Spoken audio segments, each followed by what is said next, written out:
Përshëndetje të nderuar të shikues, mirë se erdhët në jashtë kontrollit. Jemi sërish së bashku si çdo të hënë të martë e njëjtë dhe të premte ku fokus kemi aktualitetin politik në Shqipëri, Kosovë, rajon dhe gjeopolitik. Prej 28 shkurtit në pjesën e parë fokusi ka qenë gjithmonë gjeopolitika dhe këtë të njëjtë do të rrim në pjesën e parë në gjeopolitik, pastaj do të diskutojmë lidhje me aktualitetin politik të Shqipëri. Në pjesën e parë kam të ftuar nga Moska ekspertin e marrëdhënieve ndërkombëtare Misha Pumo. Misha, kënaqësi që të kam. Rretës kënaqësia ime. Misha, më në fund ka ndodhur ajo që shikohej si një nga momentet më të rëndësishme për sa i përket mundësisë për zgjidhjen e tensioneve politike, qoftë që kanë kulmuar në tensione ushtarake në të gjithë botën. Vizita e presidentit Trump në Kinë, e cila në një farë mënyre u shty për shkak të luftës në Iran, ndërkohë sot ja ku i kemi edhe pas me janë edhe pamjet e këtij takimi. Si e lexove këtë takim dhe mesazhet e këtij takimi deri tani? Po mendoj që në mënyrë shumë simbolike, pikërisht ato kuadro që keni mbrapa juve tashti, kur Trumpi, domethënë me stilin e tij disi imponues, do të thoja, mos thoja agresiv, po imponues, i shtrëngon dorën Xi Jinpingit dhe tërheqin dhe drejt vetes. Xi Jinpingi reziston dhe 14 sekonda nuk e tërhoq. Sigurisht Xi Jinpingi mund të jetë fizikisht dhe më i fortë, por nuk e uli, domethënë atë vet, por e mbajti në paritet dorën, domethënë, dhe kjo ishte shumë simbolike për mendimin tim. Kina donte të nënvizonte që është e barabartë me Shtetet e Bashkuara në gjithçka, qoftë në ekonomi, qoftë në çështjet e zhvillimeve, domethënë të intelektit artificial, por edhe në forcat ushtarake, pak a shumë, domethënë, jo nga ana, domethënë, e fuqisë totale ushtarake. Sigurisht Shtetet e Bashkuara të Amerikës nuk kanë të barabartë në këtë fushë, por jo gjithmonë fuqia e një shteti matet vetëm me fuqinë ushtarake. Dhe Kina po e dëshmon këtë gjë dhe fakti që në përbërje të delegacionit amerikan kryesisht ishin miliarderat dhe përfaqësuesit e shumë kompanive të rëndësishme, duke kaluar nga Goldman Sachs, Boeing, por dhe Elon Musk, tregon që fokusi kryesor dhe presioni kryesor që do të ushtronin Shtetet e Bashkuara të Amerikës në këto bisedime, nëse mund të quhen si të tilla, pra presion, është pikërisht drejtimet ku Shtetet e Bashkuara të Amerikës mendojnë që kanë akoma përparësi. Nga ana tjetër, tema të tilla si Tajvani dhe Irani janë çështje, mund të themi edhe thëmbrat e akilit për Kinën, që presidenti Trump mendon që kishte kartat në duart e veta, ato karta që ai mund t'i luante dhe në një farë mënyrë të ushtronte një farë presioni. Pra, momenti ishte goxha i volitshëm për Shtetet e Bashkuara të Amerikës për të bërë këtë raund bisedimesh dhe summit. Prandaj gjithsesi i dy superfiqit kryesore të mbar botës aktualisht, po të flasim edhe për ekonominë, por edhe për ndikimin e tyre në përbot. Është një takim që ndoshta pritshmëria ishte më e madhe se sa faktikisht u arrit. Se çfarë u arrit atje sigurisht do të tregoj koha, por do të referohesha një pjesë të Shakespeare-it kur tingëllon që shumë zhurmë për asgjë. Ndërkohë përveç e ku i kemi edhe pamjet pasmeje të prezantimit të atyre tajkunëve të botës, të CEO-ve të kompanive më të fuqishme amerikane, ndërkohë që e gjitha kjo ka ndodhur dhe unë jam dakord që për çfarë kanë rënë dakord akoma nuk ka informacion. Ajo që dihet paktën me çfarë ka dalë publikisht nga komunikimet është lideri kinez ka folur për kurthin e Tukididit, çka do të thotë që duhet ta shmangim atë në një farë mënyre lexohet si një përpjekje për të shkuar drejt bashkëpunimit më shumë se sa drejt luftës. Për gjithë ata që e dëgjojnë si term, është një term që përdoret në marrëdhënie ndërkombëtare, ky kurthi i Tukididit lidhet me sfidën që fuqitë e reja i japin zakonisht atyre tradicionale apo atyre që janë aktualisht në pushtet. Si e lexove këtë deklaratë të Xi Jinpingit?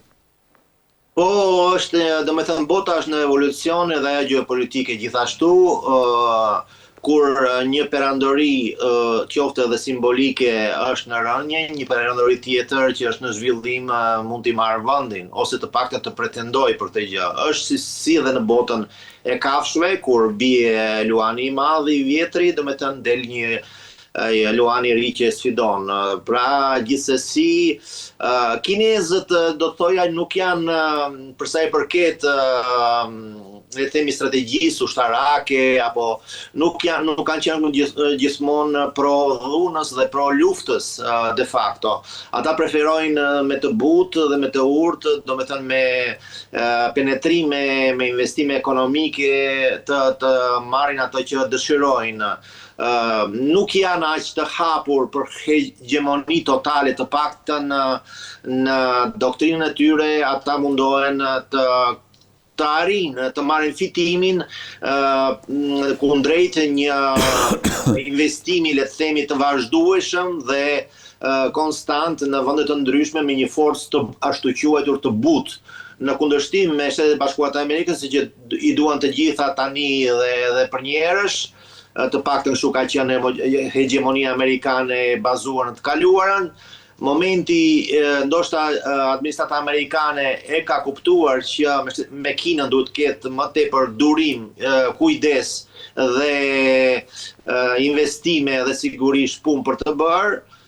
Për këtë arsye, një nga synimet e Shtetet Bashkuara të Amerikës është të limitoj prezencën kineze kudo në botë, jo vetëm në Europë, po edhe në mbar botën, edhe përfshirë edhe Amerikën Latine, por edhe në Afrikë, ku pozitat e Kinës janë goxha të mëdha dhe ndoshta është i vetmi kontinent ku ndodhet de facto një bazë ushtarake kineze në Djibouti.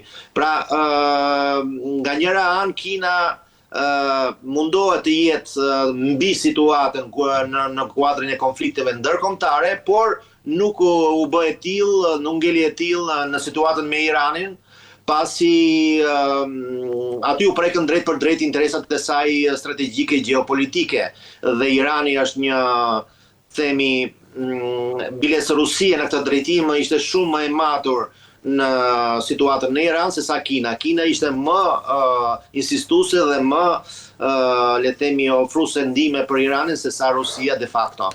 Kjo gjë bën që Kina gjithmonë ndikon, por me mënyrët e veta, dhe në strategjinë e Kinës që me mira vjet që në historinë i perandorisë Zin, ata kanë pasur një strategjem quhet në rusisht, nuk e di se si ta përkthej në shqip, po është një nga ato pikat e filozofisë kineze, ku flitet për shembull në qoftë se komshiut i digjet shtëpia, lëri të digjet. Pra, ky është një qasje filozofike e kinezëve ndaj situatave të ndryshme. Kjo përbën edhe një mësim për vendet të rreth e rrotull Kinës, përfshirë edhe Rusinë. Ndërkohë, Misha, a mund të lexohet edhe si një sfidë ndaj Shteteve të Bashkuara të Amerikës përmendja e Tukididit përballë Trumpit, çka thash nënkupton një cikël që detyrimisht të çon në një luftë të pashmangshme? Është një paralajmërim sigurisht, pasi kinezët e kanë kuptuar, kinezët janë shumë të rafinuar në të drejtim dhe kuptojnë që Trumpi pranon vetëm gjuhën e forcës. Nëse me karshi Shtetet Bashkuara të Amerikës tregohet debulesë për ulje, atëherë sigurisht Trumpi do të hedh vallën e vet. ndërsa kur shikon, le të shikojmë për shembull dy shembuj konkret dhe ta lëmë për një moment Kinën, shikojmë se si janë sjelljet e Shtetit Bashkuar të Amerikës ndaj Venezuelës dhe si janë sjelljet e Shtetit Bashkuar ndaj Iranit. Ndaj Iranit, pavarësisht nga kërcënimet dhe kanosjet e vazhdueshme dhe shpenzimet e jashtëzakonshme për të goditur, për të asgjësuar, le të themi, rezistencën e Iranit si shtet, ndjehet jo vetëm pasiguri, por dhe një farë respekti për kundërshtarin që i ka hedhur sfidën Amerikës. Ndërsa me Venezuelën ai tashmë e konsideron si një shtet të vetin të 51-tin. Pra, Amerika njeh vetëm forcën. Në çdo shtet i fuqishëm dhe superfuqi, de facto njeh vetëm forcën si një argument për të diskutuar më vonë në bisedime. Ndërkohë, edhe tek çështja e Tajvanit, sigurisht Xi Jinping ka qenë shumë i prerë dhe i vendosur në raport me mesazhet që i ka dhënë presidenti Trump. Flitet dhe komentohet gjithashtu që Tajvanin ju lëm Tajvanin për Iranin në këtë formë e sjell pak a shumë një nga artikuj që unë kam lexuar. Si e vlerëson pas kësaj vizite, cili do jetë fati i Tajvanit? Unë mendoj që Kina është e orientuar për të asimiluar Tajvanin nëpërmjet, le të themi, marrëveshjeve joshse, nëpërmjet kalit të trojës që ka atje në formën e opozitës që ka, domethënë, pro-kineze, se aty ka forca pro-kineze, si kinezë që janë. Nga ana tjetër, për Kinën, Tajvani është si është Ukraina dhe Bielorusia për Rusinë. Pra është një gjë e shenjtë për kinezët, është territor kinez, është popullat kineze dhe është çështje kohe kur ajo do të përfshihet me Kinën. Dhe ndoshta fakti i vetëm që nuk e ka lejuar Tajvanin të bëhet pjesë e Kinës është sistemi politik. Ajo që është në Tajvan ndruhet, domethënë, megjithëse Kina ka treguar që mund të koekzistojnë në sisteme të ndryshme, si është rasti me Hong Kongun, por gjithsesi nuk mendoj që Kina, pavarësisht kërcënimeve të veta, do të ndërmerrte një luftë të gjerë kundër Tajvanit.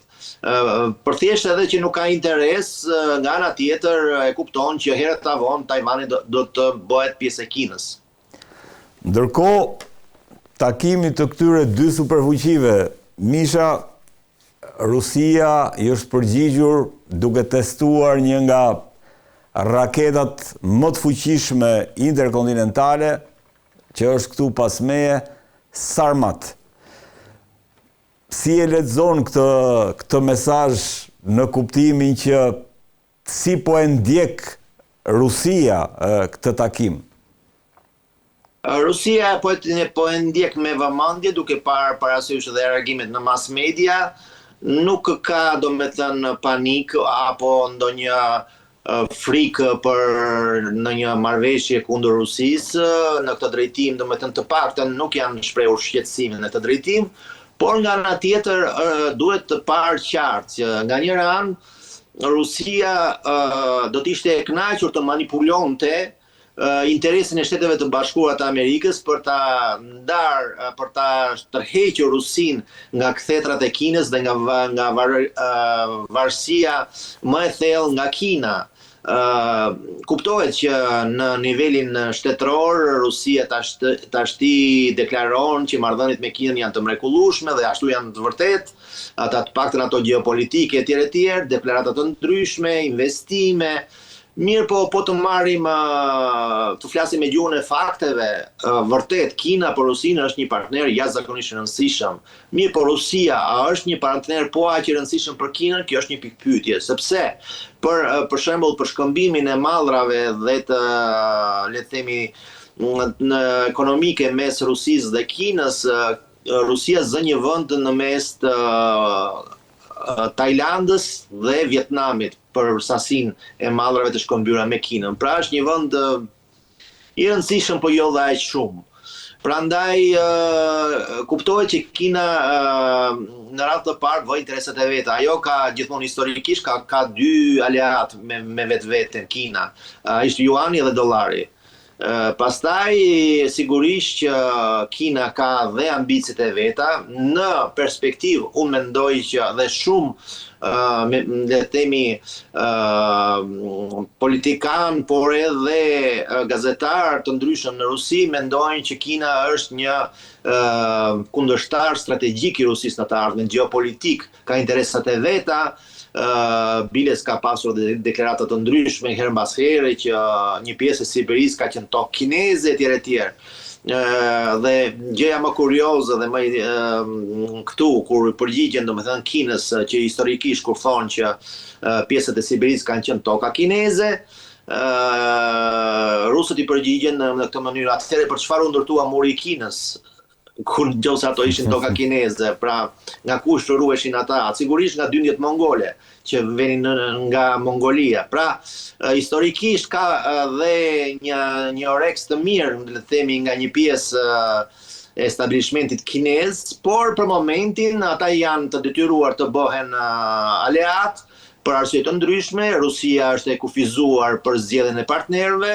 Kina po shfrytëzon rastin me që situata shumë e volitshme sidomos për blerjen e le të themi të burimeve natyrore, për fshirë dhe naftë nga Rusia me çmime të jashtëzakonisht të favorizuese. Por nga ana tjetër Kina edhe ajo nuk dëshiron të jetë shumë e varur nga Rusia dhe për këtë çështje është Irani në mes, ku Kina përpiqet të diversifikojë furnizimin me naftë nga vende të ndryshme, përfshirë në të kaluarën Venezuelën, Iranin apo Rusinë. Në qoftë se edhe tani Trumpi, siç ka deklaruar dhe vetë ministri i jashtëm rus Lavrov, Shtetet e Bashkuara të Amerikës përpiqen të kontrollojnë çdo burim energjetik botëror. Pra dhe në ngushtisën e Hormuzit, kartat e amerikane kanë qenë një argument më tepër për të bërë presion në Kinës në këto summit që u organizua.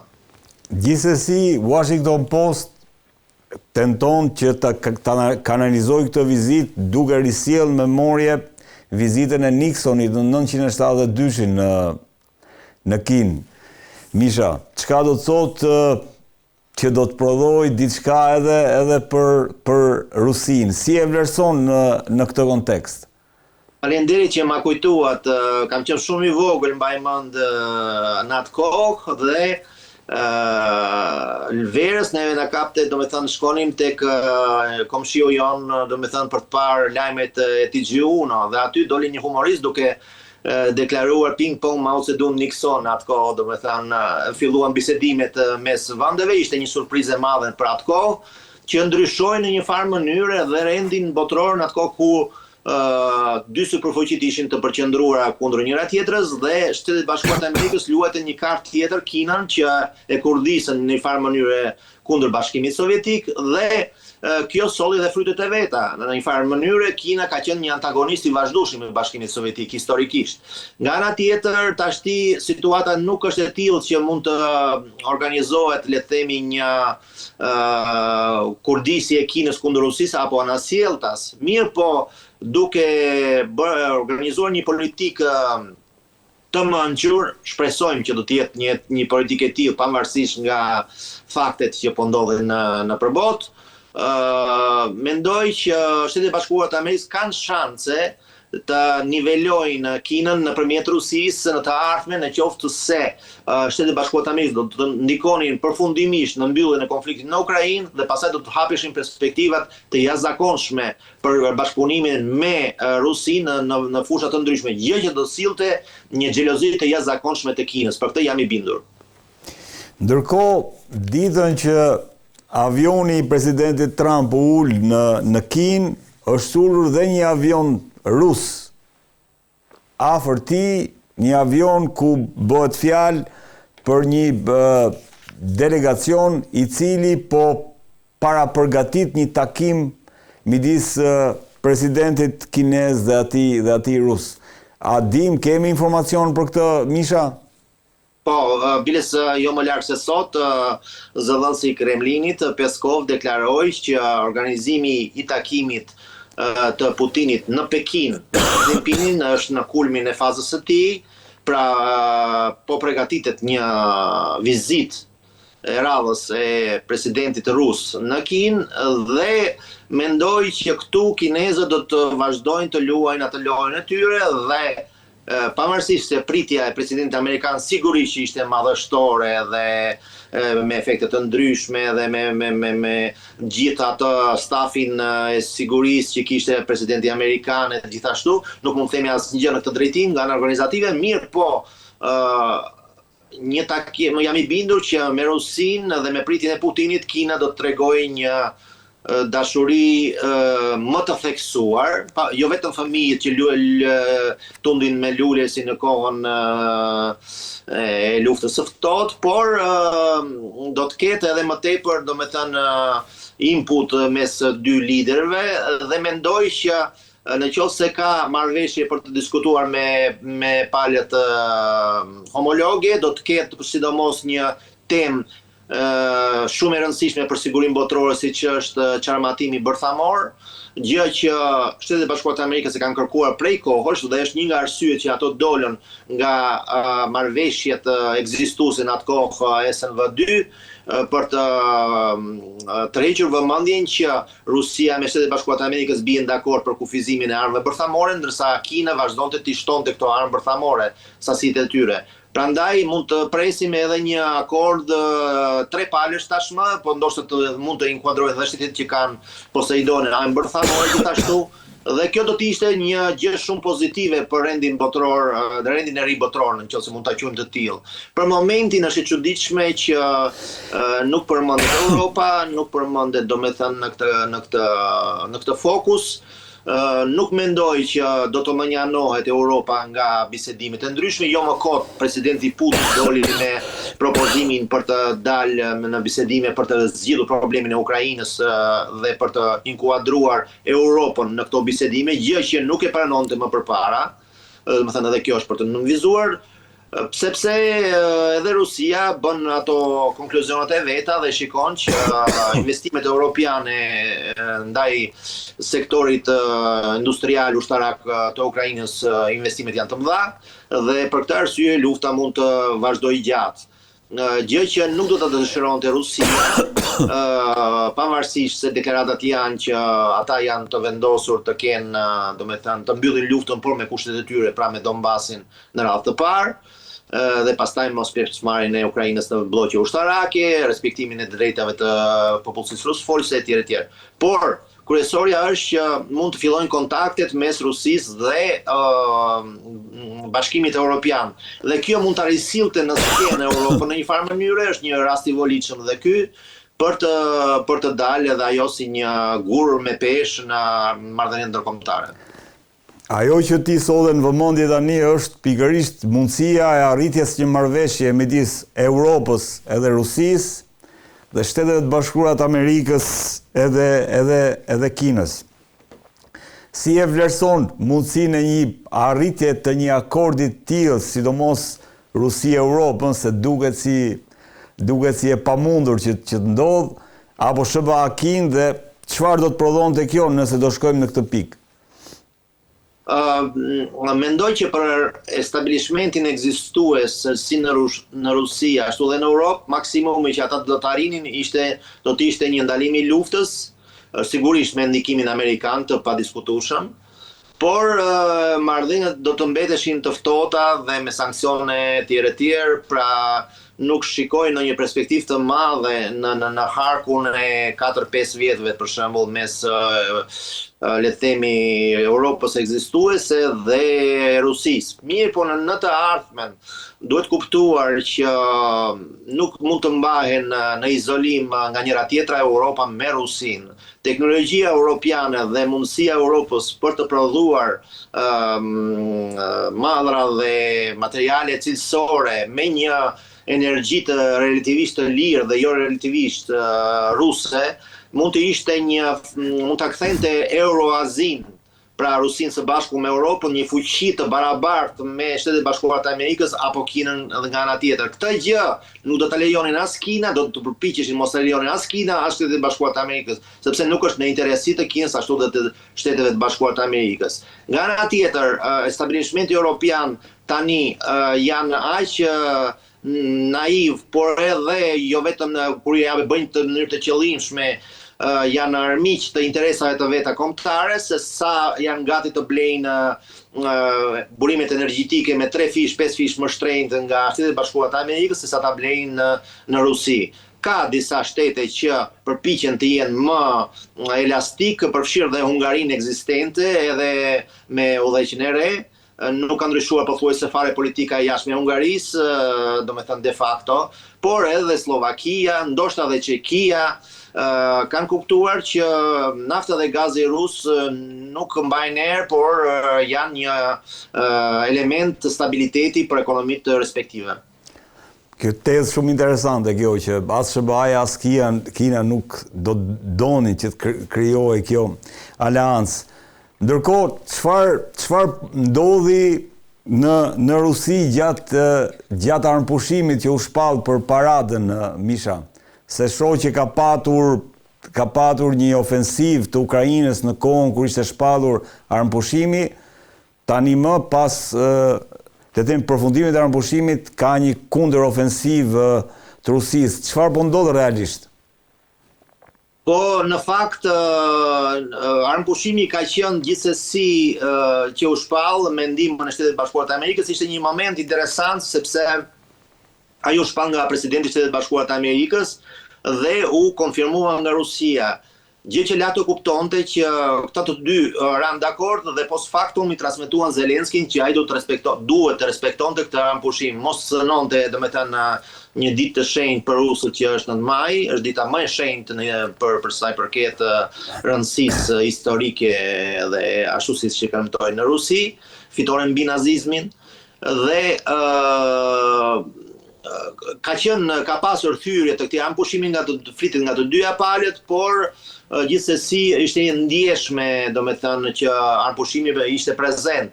Goditjet kanë qenë me dronë respektiv, si të Ukrainës në drejtim të Rusisë në qytete të ndryshme, përfshirë dhe rajonet rreth Moskës. Nga ana tjetër, edhe Rusia ka goditur qytete të ndryshme në Ukrainë. Mirë po, kur mbaroi afati i armëpushimit, atëherë Rusia ka marrë një sulm të paprecedent me dronë, gjithashtu, duke goditur qytete të ndryshme të Ukrainës, pika që thon këtu strategjike.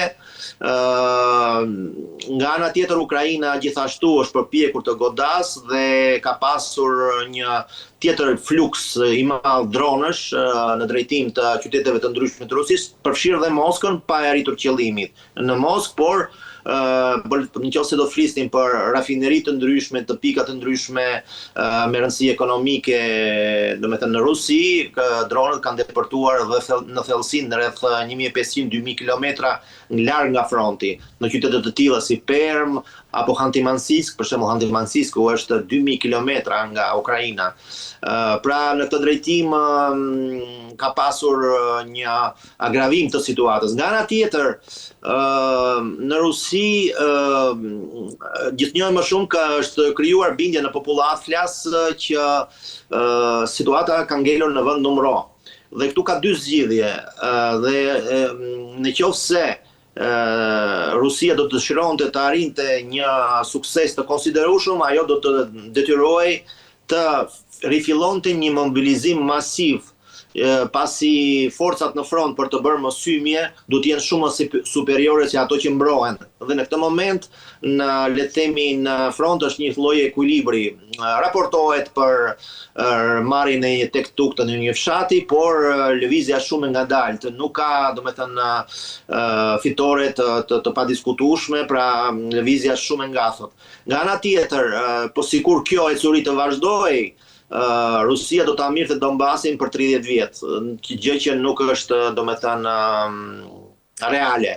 Nga ana tjetër, kam lexuar një analizë një shtypi, domethënë, të shtypit Ukrainas, ku flitet që fuqia mobilizuese e Kievit është e reduktuar goxha dhe duke pasur parasysh popullatën që ka ngelur atje rreth 21 milion dhe pastaj ndarë në grupe me pensionista, me fëmijë etj.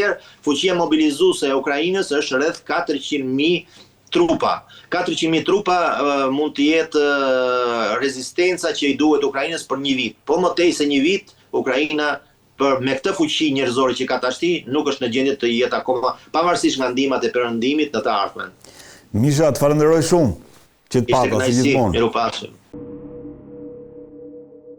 Në këtë pjesë të emisionit është bashkuar me mua Arber Hidaj, kolega zëtar, Arber kënaqësi që kam, dhe drejtuesi portalit Timoni.al, Almer Toska. Almer, kënaqësi që të kam. Presim të bashkohet me ne edhe avokati Përvarim Çaça. Ndërkohë, Almer, Balluku sot ka bërë një rekurs në gjykatën e lartë për sa i përket masës së pezullimit. Si e vlerëson këtë hap juridik, pastaj politikisht si e lexon? Shiko, Belinda Balluku nuk ka bërë asgjë më shumë se që kanë bërë të gjithë politikanët të cilët po përballen me drejtësinë.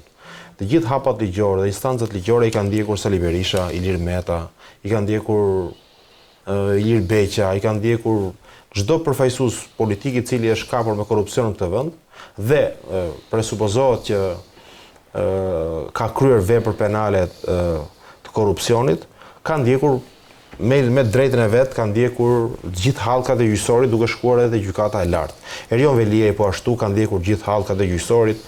Po është përballur prej një viti Ilir Meta në gjitha hallkat nga gjykata shkallës parë, SPAK deri në gjykatë lartë, për masën e arrestit, për ndryshimin e masës së arrestit dhe për edhe duke dhënë garancinë financiare. Pra, Belinda Balluku nuk ka bërë asgjë më shumë se ç'kan bërë të tjerët, thjesht po mundohet që të ndjek në rrugë zyrtare ligjore akuzën që ka nga SPAK ta kthej në favorin e vet, pra të kërkojë drejtësi. Është strategji, po thua, që lidhet me mbrojtjen. Nuk është drejt, çdo kush do ta bënte këtë gjë. Çdo kush i cili pretendon që është i pafajshëm, pretendon që nuk ka kryer vepër penale, pretendon që nuk ka kryer korrupsion, normalisht në këtë kjo është rruga e vetme legjitime që ka gjyqësori shqiptar që ti të përballesh. Pra, në këtë sens, në këtë kontekst mund shihet. Kjo është e vetme. Ndërkohë është pyetur Almer, është pyetur Balluku në lidhje me bllokimin e integrimit. Po, unë e pash, e ndoqja të intervistën që e gazmoi i kolegu jon atje në Fier.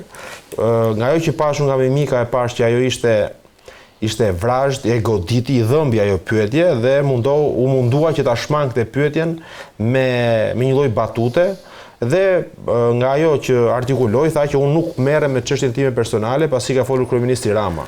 Pra, Belinda Balluku është ministra që është përlyer në kuptimin e vërtet fjalës, e përlyer në korrupsion në gjitha institucionet që ajo ka drejtuar dhe me varësit që ka pasur në institucionet e rëndësishme të qytetit shqiptar, siç janë 3 apo 4 ministri. Shiko, Belinda Balluku sa do të përpiqet të fsheh apo të luaj çdo lloj mekanizmi për fatin e vet, për shpëtuar litarin i cili i varet, litarit politik, litari që i varet drejt, që i rrotullohet rreth qafus saj, që her pas here do dorëzohet nga karrizja dhe ajo do varet politikisht, që termi rënd, po kjo është e vërteta. Mendoj që nuk shpëton dot.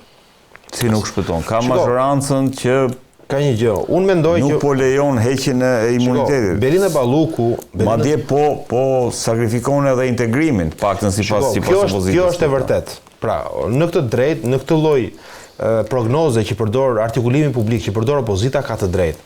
Neve unë jam në marrëdhënie me burimet e mia diplomatike nga ndërkombëtarët, jam në marrëdhënie të vazhdueshme dhe e ndjek këtë çështje për të kuptuar se ku janë ndërkombëtarët për rastin Balluku. Dhe nga ajo që kam vërejtur unë, janë shumë të shqetësuar që Shqipëria po mban, qeveria shqiptare, Edi Rama po mban një qëndrim të pandryshuar, edhe pse ata po i servirin fakte dhe argumente që Belinda Balluku ka kryer korrupsion. Ata janë shqetësuar që Shqipëria do ndëshkohet, siç raporti i Bar.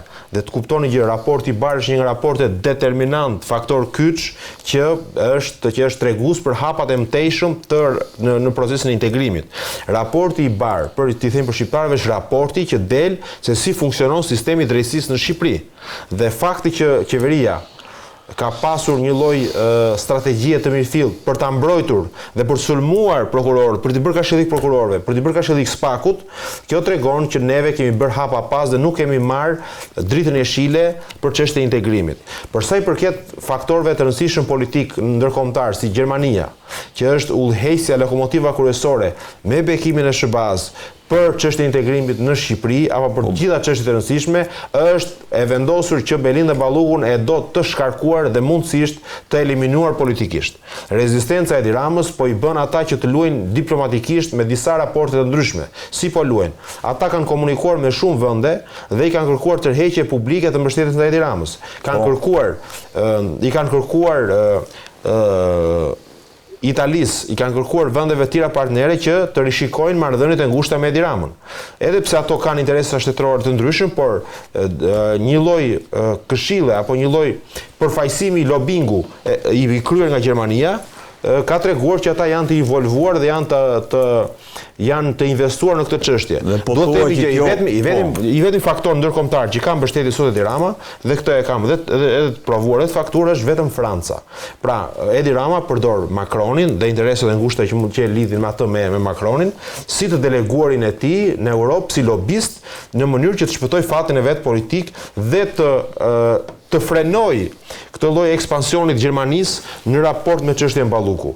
Dhe me ajo që do të them më shumë është që Belinda Ballukut shumë shpejt, ta kam thënë edhe përsëri, do të ketë arrestime nga më të afërtat, përveç fatit të saj politik. Dhe unë e shoh muajin qershor si muajin ku SPAK mendoj që finalizon në mënyrë të kopsitur, të faktuar akuzën e re për Belinda Ballukun, që është një akuzë që kolegët e kanë artikuluar në studio, unë e kam artikuluar edhe më herët dhe nuk kërkoj merit për këtë gjë, por logjikisht shkojmë te kjo akuzë e re. Dhe akuza e re për Belinda Ballukun është akuzë e grupit të strukturuar kriminal, fshehje pasurie, korrupsion madhor, pra është një dosje shumë e fortë që do të marrë legjitimitet publik kur ta shohin qytetarët dhe shqiptarët në mënyrë që do kuptojnë edhe vetet, a do ta lëshojë Rama Almer se unë ta thash. Po fjala e fundit që ishte ta thash, legjitimitet publik, çfarë do thotë? Që dosja do jetë aq mirë e kopsitur, me aq argumenta të fortë, që SPAK dhe askush ndaj nesh nuk do të thotë asgjën, as argumentin më të vogël kundërshtues SPAK-ut për atë që do paraqes. Arbër, si e shikon situatën me Belinda Ballukun në raport me mazhorancën? Pra, si e shikon fatin e Belinda Ballukut në një kohë kur po diskutohet edhe sot në parlament, domethënë gjatë gjithë kohës u miratua edhe një rezolut për sa i përbashkët për sa i përket integrimit në Bashkimin Evropian. Si e lexon këtë refuzimin e mazhorancës? A është vërtet kjo që në një farë mënyrë thotë edhe Almeri, a lidhet vërtet ngadalësimi i integrimit me situatën e zonjës Ballukun? Shiko, ka disa gjëra që duhet t'i ndajmë. E pare punës, unë e kam thënë herë të tjera dhe po e përsëris qëndrimin që kam. Rasti i zonjës Balluku është një rast i cili ngre shumë shqetësime, nëse duam ta trajtojmë në këtë formë, që lidhen me aspektin moral të çështjes. Pra që do thotë, është një qëndrim i drejt apo i pa drejt moral që mban një parti politike, çon si ka Partia Socialiste, Partia Demokratike ndaj fenomeni që është akuza për korrupsion. Është morale apo jo? Edhe unë hyj te ata njerëz që them nuk do të ketë një mbrojtje politike për një njeri i cili ka akuza për korrupsion. Madje mendoj këtë tjetrën që një njeri i cili insiston dhe i qëndron asaj që është i pafajshëm dhe ligjërisht është e tillë, edhe zonja Balluku duhet të hiqte dorë vet dhe të shkonte të përballej në mënyrë të barabartë me drejtsinë. Por thënë këtë që ka të bëjë me pjesën morale, pjesa ligjore është e pakundërshtueshme. Pra nëse ka diskutim, nëse kemi debat të aspekti moral, të aspekti ligjor nuk ka diskutim, që do thotë majoranca ka drejt në saj të pranoj apo të rrëzoj një kërkesë që ka të bëjë me heqjen e imunitetit të një deputeti.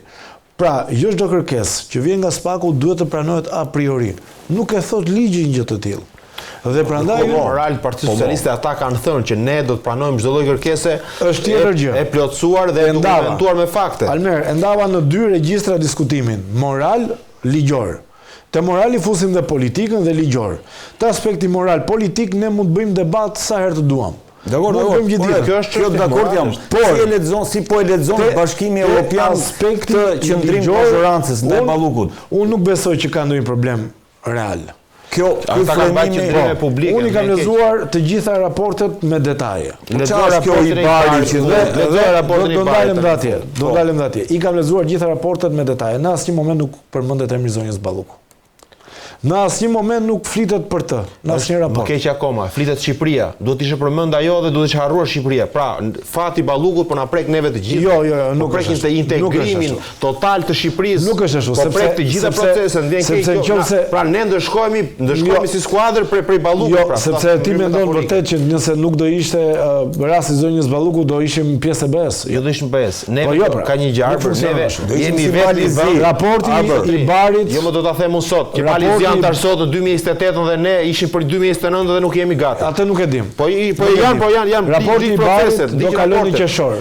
Ti ke burimet e tua, dhe unë po hedh dorezën e sfidës publike që raporti i Barit, pra ecësuria e atyre që quhen reformat e ndërmjetme, se ky është reformat e ndërmjetme, unë them që do kalojnë qershor. Çfarë është kjo zhurma që ka ngritur Partia Demokratike në raport me një bllokim të procesit të integrimit? Është normale që shumë shtete kërkojnë më shumë informacion. Kjo është normale. Për ata që nuk e din, Bashkimi Evropian ka 3 regjistra, miku im.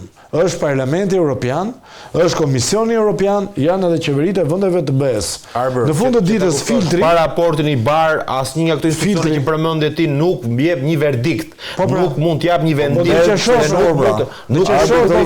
Po pra ne kemi ngel në klasë me raportin që Jo, nuk e ngel në klasë. Po sepse nuk është një vendim. Nuk plotson asnjë kriter. Ajo që po ngatrojnë shumë njerëz dhe këto do të kuptojnë në fakt. Ajo që po ngatrojnë shumë njerëz dhe nisen nga ato që thot opozita, që i përdor për qëllime politike dhe nuk ka asnjë gjë të gabuar, është që është vendim përfundimtar, thon. Jo, nuk ka vendim përfundimtar për Ibarin. Pra Ibari mund të shtyhet, por nuk votohet jo. Ata që duhet ta kuptojnë është, ata të thonë, shiko, ti më ke thënë që ke bërë 1, 2, 3, 4, unë si jam i bindur, më jep më shumë argumente, më shumë prova, më shumë fakte që ti ke bërë këto. Dhe kjo është gjë teknike, po kjo është teknike parë. Jo, nuk është kupton. E di pse, po e kuptoj mëse unë një Bashkimin Evropian, hynte gazetar që një më mirë nga gjithë Bashkimi Evropian. Dhe po ta them, nuk është vendim përfundimtar. Pra Ibari nuk rrëzohet, Ibar si quhen të gjitha ato zhvillimet e ecësuria e ndërmjetme, nuk bie më njëherë dhe nuk ngrihet më. Ibari shtyhet, po nuk rrëzohet. Për gjithë ata që e din procesin. Pra në qershor mund të shtyhet, po thua, edhe maksimumi mund të shtyhet për në shtator. Po nëse miratohet në qershor. Unë them do miratohet në shtator. E di pse do miratohet, e di pse sepse ka një gjë. Vendimi edhe po insistoj te kjo pjesë. Zoti Rama i ka dhënë kovetës, po merr pjesë, po ta shikoni në shumë konferenca dhe ka filluar një betejë agresive lobimi për të informuar vendet e BE-s, sepse ka të njëjtin qëndrim me këtë që them unë. Qasje që mbajt nga majoranca për çështjen Balluku është një qasje ligjore e drejtë sipas tyre dhe ligji nuk i thotë që ke bërë gabim. Morali nuk hyn fare në raportin e BE-s. Jap një detaj Arber. Dhe ky është gabimi. E di të cilat shtetet që kundërshtojnë raportin e di. Është lokomotiva për Gjermania kundra. E di, por ato shtete Gjermania si ta bindesh Gjermanin, ti je i involvuar që interesat gjermane Shqipëria prekur nga Balluku. Nuk ka shans që kjo.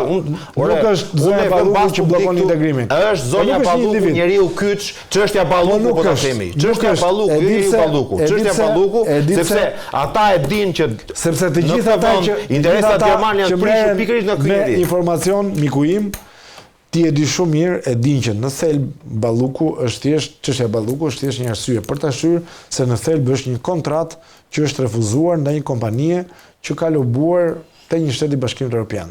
Pra çështja e një kontrate. Kaq po them, nuk dua të zgjatë më. Interesi për drejt i Gjermanisë prekur në Shqipëri nga Belinda Balluku. Pengimi i investimeve gjermane nga Belinda Balluku. Prekja e interesave shtetërore gjermane në Shqipëri Arber. Gjermania, Hollanda, 2 vendet më të rëndësishme që shtetërore gjermane, cilat janë interesat shtetërore gjermane? Interesat gjermane ka pasur Se janë private, miku im. Jo. Po janë private, nuk janë shtetërore. Porti. Se nuk do futej shteti gjerman, kompani gjermane. Porti, gjermanët. Po kompani private, jo shtetërore. Kompani të rëndësishme gjermane, një nga kompanitë në fezullim i licencës portit e Durrësit, që ta dish. Duhet ta fiton një kompani gjermane, një kompani kanadeze. Tani ka një gjë. Këtë do thotë që s'është politike. Është me motiva financiare. Duhet thënë që kur ti ke prekur interesat gjermanë në Shqipëri në mënyrë të padrejtë sipas tyre, ata kanë vendosur veto. Pse gjermanët janë kundër drejt tani? Sepse janë direktë të ndjeshëm ndaj kësaj çështje. Nuk e prekur interes. Ata ja kanë raportuar Ramos se Belinda Balluku i ka prishur interesat e tyre zotëri. I ka prekur se porti i ri, Porto Romano. Është porti aktual. Kjo s'është drejt. Ti tani neve odorojmë partneritet me Gjermaninë apo do dalim kundërshtar të Gjermanisë? Ja ta them. Nuk ka dy statalizim të çështjes. Diku është ku gabon në logjik mendoj unë, sepse nuk është e drejtë, sepse të vi një kompani, mund të vi një kompani greke, thotë duan ta fitojmë neve të marrim zharzën Patos Marinës. Ky po ja jep, o zotri. Ky po jep pa referendum pronat publike, por po jep Sazanin, o zotri. Gabim. Po prapë, si mban qendrim ti që po të dakord, Partia Demokratike ja heqësh? Partia Demokratike është dakord. Partia Demokratike mund të ketë interesin e vet në këtë mes, por duhet të thënë që është dakord në këtë pjesë. Sot kur ti mbas standard, ky standard është që ti o hiqet Trumpit o hiqet gjermanëve, ose respektoj gjermanët, respektoj Trumpin. Jo ka një gjë. Portet janë geostrategji, ha. Bravo. Geostrategjia. Jo, janë geostrategji dhe këtu jam me ti mund bësh lojë geostrategjike për kostumin ose për Shqipërinë. Rama po përdor Shqipërinë vetëm për kulturën e vet. Geostrategjike, po nuk e sakton dot një forcë huaj, një shtet. Po të pengon Gjermania zotri. Për Ballkanin perëndimor është Gjermania gjithmonë që dëgjoj. Çfarë është projekti i Berlinit? Ka një gjë. Procesi i Berlinit se projekti. Nuk e sakton një shtet i huaj, pavarësisht respektit që kanë për çdo shtet të huaj, se kush do të fitojë një kompani për ndërtimin e një vepre publike. Jo, por Gjermania. Ka kuptim. Po çfarë do thotë? Arbër, të lutem, Gjermania kanë patronazhim më vjen keq ka informacion të pa. Unë do t'ia them Italisë, do t'ia japim Italisë, se t'ia japim Gjermanisë. Do ta them unë. Po sepse unë kam argumentin, po ke informacionin pa plot. Bëhet fjalë për një kontratë e cila është nënshkruar në portin e Durrësit, që për një kohë të gjatë e kishin gjermanët dhe në mënyrë sipas pretendimeve gjermane, në mënyrë të padrejtë është hequr kjo kontratë. Dhe kjo ka përfshirë me mua Almer. Kjo është e vërtetë. Ajo që thua ti e ngatron. Mos harros problem me njëri që ka punuar në Ministrinë e Transportit dikur. Jo me zonin Balluku për ata që janë ndjekur. Përjashtuar nga Belinda Balluku në këtë çështje. Thua ti, jo. E ka pas një deputet i Partisë Demokratike që mori kompani gjermane për koperturë. Mos e ngatrota. Mos e ngatrot. Po flet. Po flasim për kontenjerë. Po flas për një çështje shumë të madhe se kontenjerë. Jo. Po kontenjerët janë kjo që janë gjermanët. Gjermanët janë. Dhe ishte një kompani shqiptare, ish deputeti i PD-s. Deputet Partisë Demokratike gjermane dali kundër integrimit të Shqipërisë. Dhe e mori, jo, po s'është ajo, e ngatroi. Gjermanët po ngrejnë skenën politike, po vlon në skenën politike në Shqipëri. Po janë të interesuar në rinovimin e opozitës, janë të interesuar. Gjermanët janë aty që luajnë në ndër. Gjermanët po luajnë në ngritjen e Partisë Socialiste. Çdo zë që del kundrejt Ramës është investim gjerman në shteti gjerman. Çdo zë është mbështetje e gjermanëve. Shteti gjerman. Gjermanët tani më fal, janë gjermanë më të fortë apo amerikanët në Shqipëri? Tani këtë do të kuptosh që gjermanët kanë delegimin e pushtetit amerikanëve në këtë vend. Jo, do të kuptosh. Po jo, do të kuptosh. Donald Trump e Gjermania përveç origjinës së largët nuk ka asnjë lidhje tjetër. Donald Trump ka zero interes për Shqipërinë. Origjinës së largët nuk ka asnjë lidhje tjetër me Gjermaninë. Madje kritikon nga pjesë larg Gjermaninë, Francën. Neve ç'është integrimi dhe kemi lidhur drejt për drejt me Gjermaninë. Unë vesh Gjermania nuk integrohesh dot. Lëre Trumpi ka zero interes. Do hodha një dorez publike i Bars kalon në qershor. I Bar, po, nëse arrestohet Belinda Balluku, do pajtohen. Por nëse Belinda Balluku nuk shkon në burg, i Bar nuk kalon. Nuk ka të bëjë me atë. Po ka të bëjë pra sepse është çështje kyçe. Një mazhorancë e cila ka një dosje shumë të kopsitur me argumente dhe fakte korruptive, dalon një zyrtar të lartë të shkojë drejt burgut. Është çështje shumë e rëndësishme kjo. Po normal më, e dalon. Po nuk të kaloj reforma në drejtësi. Po nuk kalove stadiet e përmirësimit politik në këtë sistem që nuk do ta ndash. O Almer, është ligjore ndalimi që ka bërë arrestimin. Lëre më interpretimi që bëhet socialiste. Ne po të dalim nga kornizat partijake. Të bëhemi bashkë dhe të themi Shqipëria po pengohet për këtë arsye. Këtë gjë ka thënë dhe ambasadori i Bashkimit Evropian që sulmoi PD-ja. Është një vendim ligjërisht që qëndron dhe pasi tha këtë gjë, e sulmoi PD-ja dhe çfarë nuk i tha. Tani që duhet jemi realistë në gjërat me fakte. Merrem të sulmoj apo merrem me politikisht që bën PD-ja. Politikisht është gabim. Rama politikisht mund të bëjë çfarë të dojë, mund ta marrë Belinda Balluku në shtëpi donat. Politikisht është gabim. Por Edi Rama sot po rrezikon antarësimin, po rrezikon çështjen më të rëndësishme të shqiptarëve të shumë pritur. Kishim shansin ne që të integrohemi në 2029, por rrethanat e kohës siç e thotë Rama, por kjo çështje po nuk është mbyllur çështja e integrimit. Por çështja e integrimit është stoppuar, është frenuar, nuk ka avancim për këtë çështje. Kërkohet informacione shtesë. Informacione shtesë për çfarë? Ata kërkojnë. Ka një gjë. Ka të bëjë me raportin shumë. Duhet ta dish shumë mirë. Raporti përmbahet të gjithë problemat që ka drejtësia shqiptare. Është curia të gjitha elementeve. Por të lutem, nuk ka pengesë, ore nuk është bujësia, nuk është është bujësia. Është bashkëpunuar avokat A e di cilat janë dy pikat që Shqipëria ka dështuar dhe ka pranuar që ka dështuar me integrimin në Bashkimin Evropian? Është ujë pishëm, ajo s'është ajo. Është ujë pishëm që Shqipëria ka thënë do ketë ujë pishëm 24 orë, i ka kërkuar Bashkimit Evropian 10 vite nga momenti i anësimit. Për ujësjasin tani janë për edhe për ujësjasin e patosit e zonë në burë. Po vjen keqe zotri thot. Për patosin po frenon arrestin. Për Fieri nuk bashkua integrimi, për Fieri. Shqipëria ka pranuar. Po shumë interesante, edhe ma dëgjoj pak. Shumë interesante. Shqipëria ka kërkuar Bashkimit Evropian dhe i ka thënë për trajtimin e urave të ndotura që derdhen në lumenj dhe në dete. Për ujë pishëm 24 orë dhe e fundit për sigurinë ushqimore, për këto 3 pika janë të vetme pika që Shqipëria i ka kërkuar.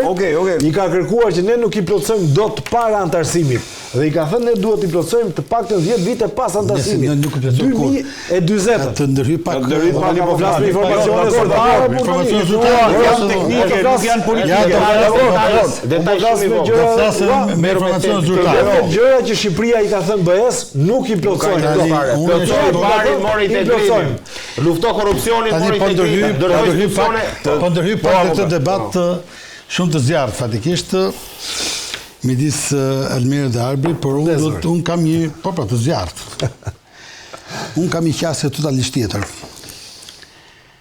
Unë jam i bindur që hyrja e Shqipërisë në Bashkimin Evropian, Marta Kosto 2009 dhe 2030 nuk ka rëndësi fare, mund të hyjmë edhe në 2027 dhe 2028. Nëse do hyjmë, nëse kjo do vendoset, ka të bëjë me një vendim thellësisht politik. Absolutisht. Ta mbaroj, të lutem. Absolutisht. Dhe nuk ka lidhje, të lutem. Dhe nuk ka lidhje fare me ato standarde që deri na the deri tani, që ka të bëjë me ujin e pishëm, që ka të bëjë me mbetjen, me çfarë duhet. Pse e them këtë? Ju lutem, nëse është e rëndësishme ta themi këto gjëra. Nëse pritni që ne të parafrojmë standardet me Bashkimin Evropian, kur them standarde, flas për standardet, po themi mesatarisht ose minimale. Ne ato nuk mund të arrijmë kurrë, madje ka pasur edhe shtete tjera që nuk i kanë arritur. Ke Bullgarinë akoma mund të themi që deri diku është pothuajse në tjetër nivele. Kur them për standarde duhet të themi. Pse nuk kemi arritur standardet dhe pse këto reforma nuk na kanë parafruar me Bashkimin Evropian? Me fakte. 1. Kemi bërë një reformë territoriale në vitin 2014-2015, por i rikthehemi përsëri sepse ishte totalisht e dështuar. Me që folë shumë për ujin. Kemi bërë reformën e ujit që e patën të gjitha bashkitë, aso kohë u tha që u kthyen thjesht në vende militantësh e tjera dhe i mori dhe e ka pushtetin qendror, e ka Ministria Përkatëse e Energjisë dhe Infrastrukturës, i cila është ajo që menaxhon fatikisht sjellje duke kthyer në shoqëri rajonale. Sot një kryetar bashkie, me që do, në mënyrë absolute nuk ka mundësi që të kontrollojë nëse edhe pse e ka me ligjin që ndërtonë në 2015, e ka me ligj që është përgjegjëse për furnizimin me ujë të pishëm. Nuk ka mundësi, se nuk ka asnjë lloj tagri, asnjë lloj të drejtën mbi ujësjellësat. Kjo është bërë me ligj. Pra, se po flasim, është cënuar autonomia vendore totalisht. Në gjithë aspektet, qoftë me atë reformë tjetër. Të marrim aspektet e tjera. Çfarë ka ndodhur, të lutem, jo është e rëndësishme. Këtë që themu në standardet, se çu do është Bashkimi nëse duam. Nëse hym, po themi me vendim politik është histori tjetër. Që do jetë ashtu. Bllokuar për Ballukun. Ja ta shpjegoj, nuk është bllokuar për Ballukun, po është histori tjetër, edhe Balluku është brenda. Tjetra, në lidhje me mbrojtjen e mjedisit. 3 incinerator, të 3 janë në hetim. Të 3 ke dështuar, janë miliona euro të cilët minimalisht deri tani kanë shkuar disa persona prapa hekurave. Minimalisht, me vendim formës prerë madje, në rastin e incineratorëve. Nëse do marrim shëndetësinë, në mënyrë absolute check-up, sterilizim, gjitha janë procese të cilat janë totalisht të dështuara. Nëse do marrim arsimin, e dini vetë se kush është rankimi që kemi në PISA. Pra, a mund të më thoni Ku? Në çfarë reforme? Në infrastrukturë rrugore. Rrugët që pam shumë mirë se si sa kohë ndejmë duke u bllokuar një vend në dysh për 50 metra rrugë. Tani, këto janë fakte dhe do thotë që ne nëse i presim standardet, ato janë vite dritë larg.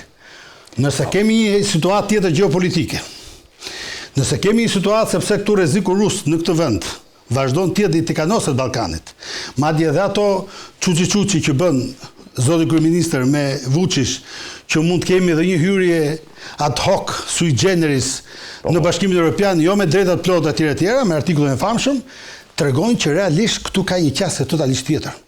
Mos flasim për standarde.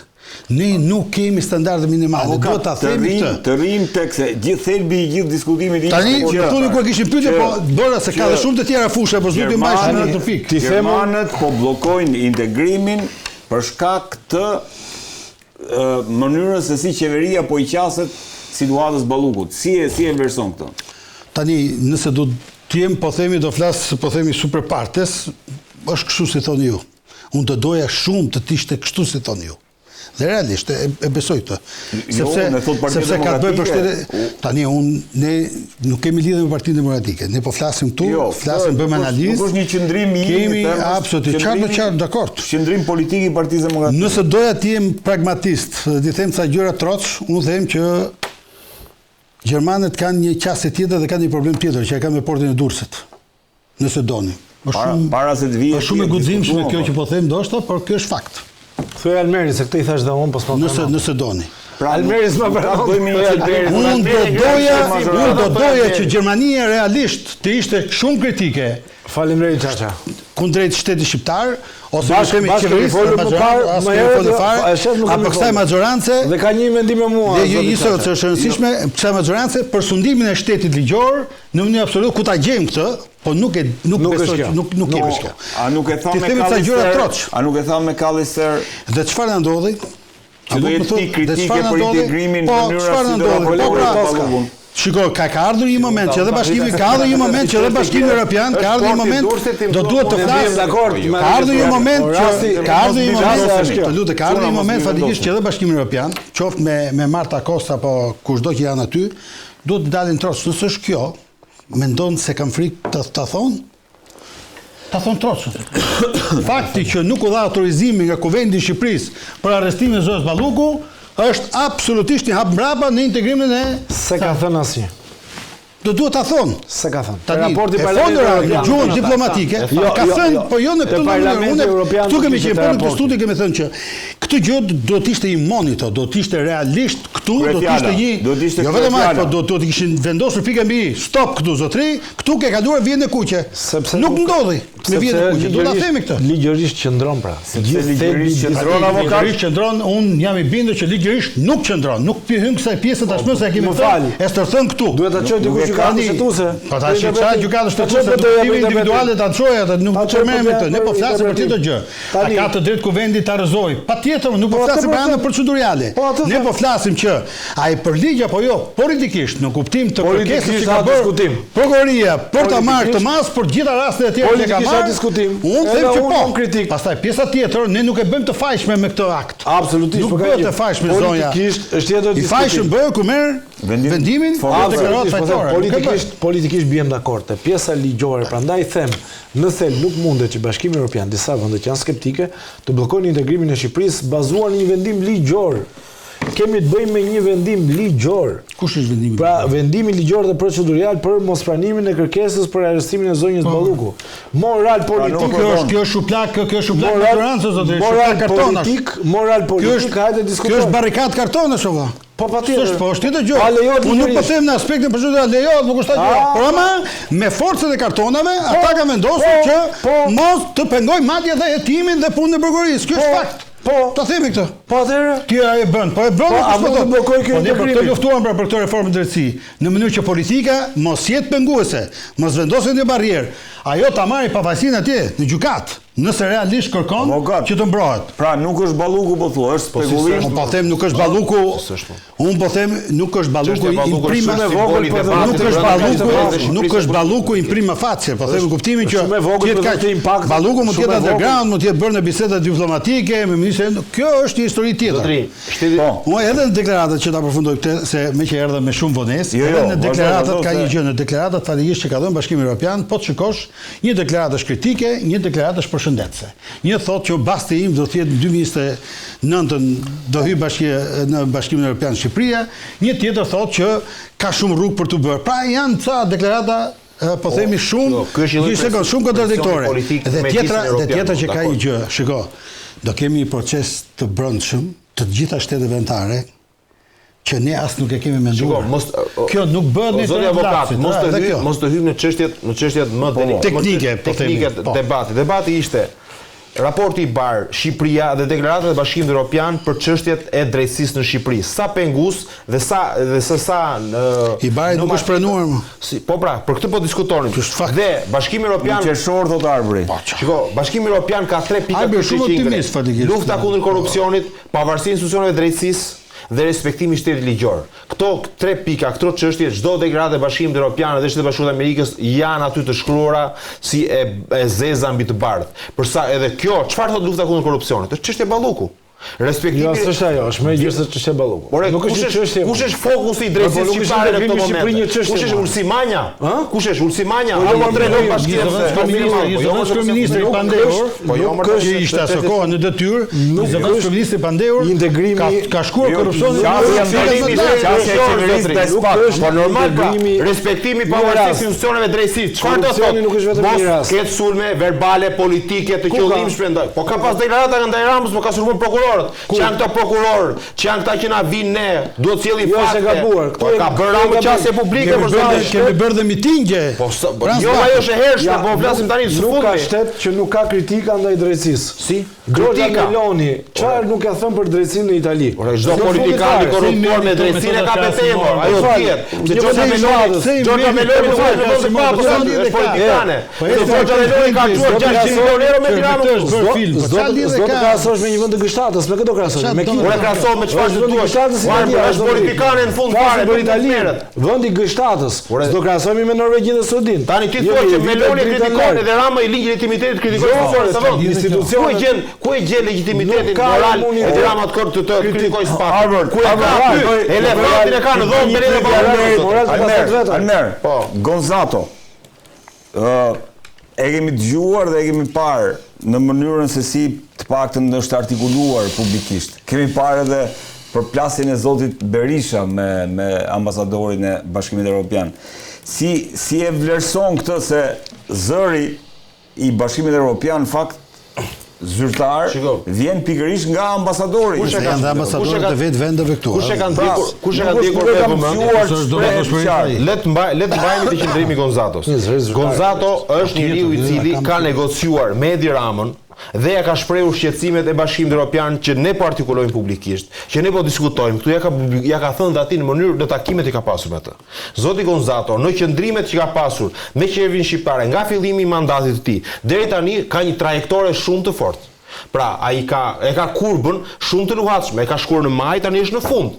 Pra, zoti Gonzato nuk është më një mbështetës publike Edi Ramës. Për faktin, orientimi që vjen nga Bashkimi Evropian ja kanë sugjeruar atij që ai të qëndrojë distancuar. Ambasada amerikane përsëri ishte distancuar. Pra, kur ata shohin që këtu ka problematik të thelluar, të respektimit të shtetit ligjor, të respektimit të ligjit, të respektimit të institucioneve të ligjit, që janë të investuara prej tyre, ata gjithmonë janë delikat dhe janë shumë serioz në këtë raport. Edhe se mund të krijojnë miqësi të ngushta private, zoti Gonzato ka qenë shumë i prerë dhe shumë i qartë në deklaratat e tij. E ka përmendur nën zë çështjen Balluku, e ka përmendur nën zë problemet e drejtësisë shqiptare. E ka përmendur fenomenin jo me zë të lartë kur shikohet që investimi më i madh. Ajo ka një gjë. Perëndimit të SPA-ku, po merr goditje nga ana që kanë marrë, po. Sa vizita ka bërë Klodian Bravo? Ku ka qenë? Ka takuar, ka qenë Parlamenti Evropian. Claude Jan Bravo ka qenë në Gjermani. Claude Jan Bravo ka qenë në Washington. Pra, ata po flasin, sepse kjo është politika. Ata nuk mund të futen në çështje të brendshme, të diskutojnë të marrin vendime në vend të gjyqtarit dhe thonë se ata kanë shumë thjesht, më i thonë Claude Bravo arrestohet nesër. Por zgjidh gjë kjo, jo. Respektimi i stilit ligjor që ata kërkojnë është që ti të ngresh akuzë duke respektuar edhe disa fakte, por duke pasur dhe një dosje të plot, në mënyrë që politika le të tregoj vullnetin e vet, por ti të jesh i rregullt dhe i saktë në kopshtin e dosjeve. Dhe vullneti politik i Ramës çfarë është sot? Unë nuk e lëshoj Belinda Ballukut sepse më merr me vete. Unë nuk e lëshoj Belinda Ballukut sepse në emrin tim ka kryer korrupsion. Dhe çfarë ndodh sot? Lobon majtas e djathtas vetëm për shfutuar Belinda Ballukut për fatin e vet personal. Por Gonzato në të gjithë qëndrimet që ka pasur, që kanë parur herën e fundit, merrin, lexoni dhe shikoni çfarë qëndrimesh ka. Është shumë i thelluar, është shumë preciz, është shumë detajist në mënyrën si shprehet. Ka një gjë, Berisha mund të ketë debat personal me atë, është zgjedhje vetë e Berishës, por ai neve kemi shprehur dhe kur ata kanë thënë këtu që do hani bar, që ka kaluar çdo normë etike, që ka thënë Yuri Kima apo çdo kush tjetër në përfshirje drejt për drejt. Unë e kujtoj shumë mirë çfarë bënte Soreka në këtë vend, çfarë bënte Tore Seku në këtë vend që u ngelën u bë trio e ambasadorëve hyjnë me institucione dilimi tjetër dhe kjo nuk ishte e pranueshme. Por në stadin që Shqipëria, në zhvillimin që ka Shqipëria, roli i ambasadorëve është i rëndësishëm për sa kohë ata janë brenda kuadrit të një diplomati. Nësa kur dalin nga kuadri dhe kur shkelin limit apo bëhen ato që thot Berisha, përfaqësues të politikës brendshme, për interesa të ngushta, sepse ne kemi parë dhe këtu Vllautinin që ka marrë 1 milion euro vil zotri. Në çështjen e kur u bë reforma drejtësi. Pra, jo ata që çdo kush që vjen këtu, minimalisht këtu kanë ata që kanë ardhur kanë qenë o ballkanas ose napolitan ose sicilian. Pra pikërisht njerëz që ndikojnë nga korrupsioni. Nga këto vende që korrupsionin e kanë një lloj si ne. Po i paragjykon këtu. Tani unë paragjykoj asnjë zona janë zona shumë të nderuara. Po i paragjykon për origjinën. Ettore Seku i Sard, është nga Sardenja për shembull, që nuk ka lidhje me jugun. Ettore Seku nuk duhet të hyj fare origjinës ka qenë nga njerëzit më afër PD-s edhe PS-s ishte unë nëse i po shkojmë drejt me këto çështje të BE-s. O Arber, nëse po shkojmë drejt asaj që ti po thua, domethënë bllokimit të integrimit për Shqipërinë. Çfarë paremon kjo? Cili do të jetë, le të them, çfarë pasojash mund të ketë kjo mbi këtë mazhorancë? Ajo skenarët që neve u bën disa muaj dhe shiko jemi lodhur me skenar të mundshëm që nga Maduro që do vinin Marisat, tani do vinë si që forca speciale të Gjermanisë. Gjithmonë ka forca speciale Gjermania që do vinë të kapin Ramën dhe të heqin. Politika është një lloj uragani apo një lloj rrymë që luan dhe merr me vetë ato që janë më afër vetes. Në këtë rast më afër zhvillimet janë dinamike gjithsesi. Patjetër pra, po këtë dinamizëm po shpjegoj. Kur ti ke një investim të plotë të gjermanëve dhe të faktorit ndërkombëtar, për çështjen e Shqipërisë kaq delikate në këto momente. Shqipëria e Evropës jo pra, Europa është vendi që është më shumë investuar se kur në çdo lloj forme është investuar për çështjen e Shqipërisë dhe Ballukut tani. Si diplomatike, me publike, me aktorë të brendshëm dhe aktorë të jashtëm. Pra ata janë shprehur me të gjitha mënyrat. Kanë përdorur çfarë masë duhet merrim shumë, të shkarkojnë të ngrejnë popullin protest. Çfarë duhet japin legjitimitet Partisë Demokratike që dali të djegë Shqipërinë? Jo, nuk e bëjnë këtë gjë. Po, ata bëjnë rotacionin. Ata mbështesin rotacionin. Për sa kohë rotacioni këtë bllokuar nga Partia Demokratike, zgjedhja si do vi nga ana atyre. Brenda Partisë Socialiste dhe çfarë po ndodh? Është zëri i atyre, si quhet, si e mbështesin rotacionin kur vazhdon Partia Demokratike të jetë e izoluar, rotacion i mirëfillt, nuk do të thotë ndryshimi dy forca politike me njëra tjetrën. Mund të ndodhë reformim, mund të ndodhë edhe prej mandatit të Ramës, mund të ndodhë edhe një shpërthim të brendshëm brenda mazhorancës. Këto zërat që po flasin brenda mazhorancës, Redi, ma beso nuk janë zëra rastësor, se nuk ka Edi Rama, nuk ka Erion Braçe fuqin t'i dalë Edi Ramës kundra. Nuk ka Selisa Spiropali. Janë mbështetje direkte e mbështetje ndërkombëtarëve, në mënyrë që Edi Rama ta vënë përballë presionit publik dhe politik. Sepse nëse ata donin të përdorin edhe rrugë të tjera që mund ta përdorin shumë lehtë, që mund të jenë protestat më të forta, mund të jetë drejtësia, për pezullim. Të gjitha mekanizmat që kanë në dorë një organizëm si Bashkimi Evropian janë të aplikueshme për sa kohë qeveria shqiptare. Ta bëjmë si përspecifik, ka dhe një problem shumë interesant. Aso kohë fatikisht ishte iniciativa për ndryshimin e kodit procedurës penale. Në fakt ishte neni i famshëm në lidhje me pezullimin. 242. Çfarë ndodhi? Ajo iniciativë fatikisht ngeli brenda grupeve parlamentare të PS-s. Do mbyll aty, di pse u mbyll. Jo sepse kjo majorancë ka si synim fatikisht të rregullimin e legjislacionit në mënyrë dhe për raste e tjera analoge. Jo, kishte një situatë të ngutshme. Të zgjidhte problemin Balluku që mos arrestohej. Pasi këto e zgjidhen në mënyrë tjetër, duke mos dhënë autorizimin, e keni dëgjuar më ju që do bëhet ndryshimi ligjor? Po kjo lexohet si presioni ndërkombëtar, jo, presioni ndërkombëtar ishte për sa i përket dhënës autorizimit. Ata mund ta jepnin autorizimin, mund të kishim një arrest në shtëpi, sepse normalisht nuk kemi akte konkrete të politikës për të penguar punën e SPAK. Akt konkret do ishte fjala vjen gjykimi. Çfarë lidhje ka masa me këtë? Ajo është në hetim, ajo vazhdon, ajo është e pandehur, nuk ka lidhje fare. Jo, lidhet me historia. Jo, lidhet me konceptin ajo tashmë pret përfundimin e hetimeve dhe të shkojë çështja në gjykat. Ajo pra nuk ka të bëjë ajo do gjykohet, po do të gjykohet gjithsesi. Ne po flasim që derisa të gjykohet, në çfarë mase do rri? Se të tjerë të mbushin nga 2 vjet që janë atje, prapa hekura. Jo, unë dua të shkoj aty ku ishim, tek masa, tek masa për pezullimin, për pezullimin. Po nuk ka lidhje me personin me Ballukun. Kjo ka lidhje me çdo person që nesër mund të jetë në të njëjtën situatë. Pra, tërheqja nuk ka të bëjë, tërheqja po thua nuk ka të bëjë avokat, se këtu duhet të kuptoj, nuk ka të bëjë me presion të ndërkombëtarëve. Po fare, më nuk ka lidhje Qeveria të heqi duart nga e zgjidhi problemin momental që kishte me Ballukun, dhe që intereson më, se po ti interesonte, duke pas parasysh edhe vendimarrjen e gjykatës shtetësuese, nëse mund ta quajmë vendimarrje pa vendim, por që në një farë kuptimi rrëzon ankimin e kryeministrisë, në rastin konkret do duhet ishte bërë pra ky ndryshim ligjor. Çfarë do duhet me raste të tjera analoge? Me këtë nën fuqi SPAK mund të pezullojë. Patjetër, absolutisht. Patjetër. Kështu që patjetër çfarë ndodhe po çfarë ndodhe pra? Dhe vazhdon e pezulloi. Po të shikoni, pas vendimit gjykatës shtetësuese, kishim dhe vendimin e apelit që kishte pezulluar deri në shprehjen deri në vendimarrjen e gjykatës shtetësuese, gjykata e apelit, lidhe me pezullim, e cila më pas e la në fuqi.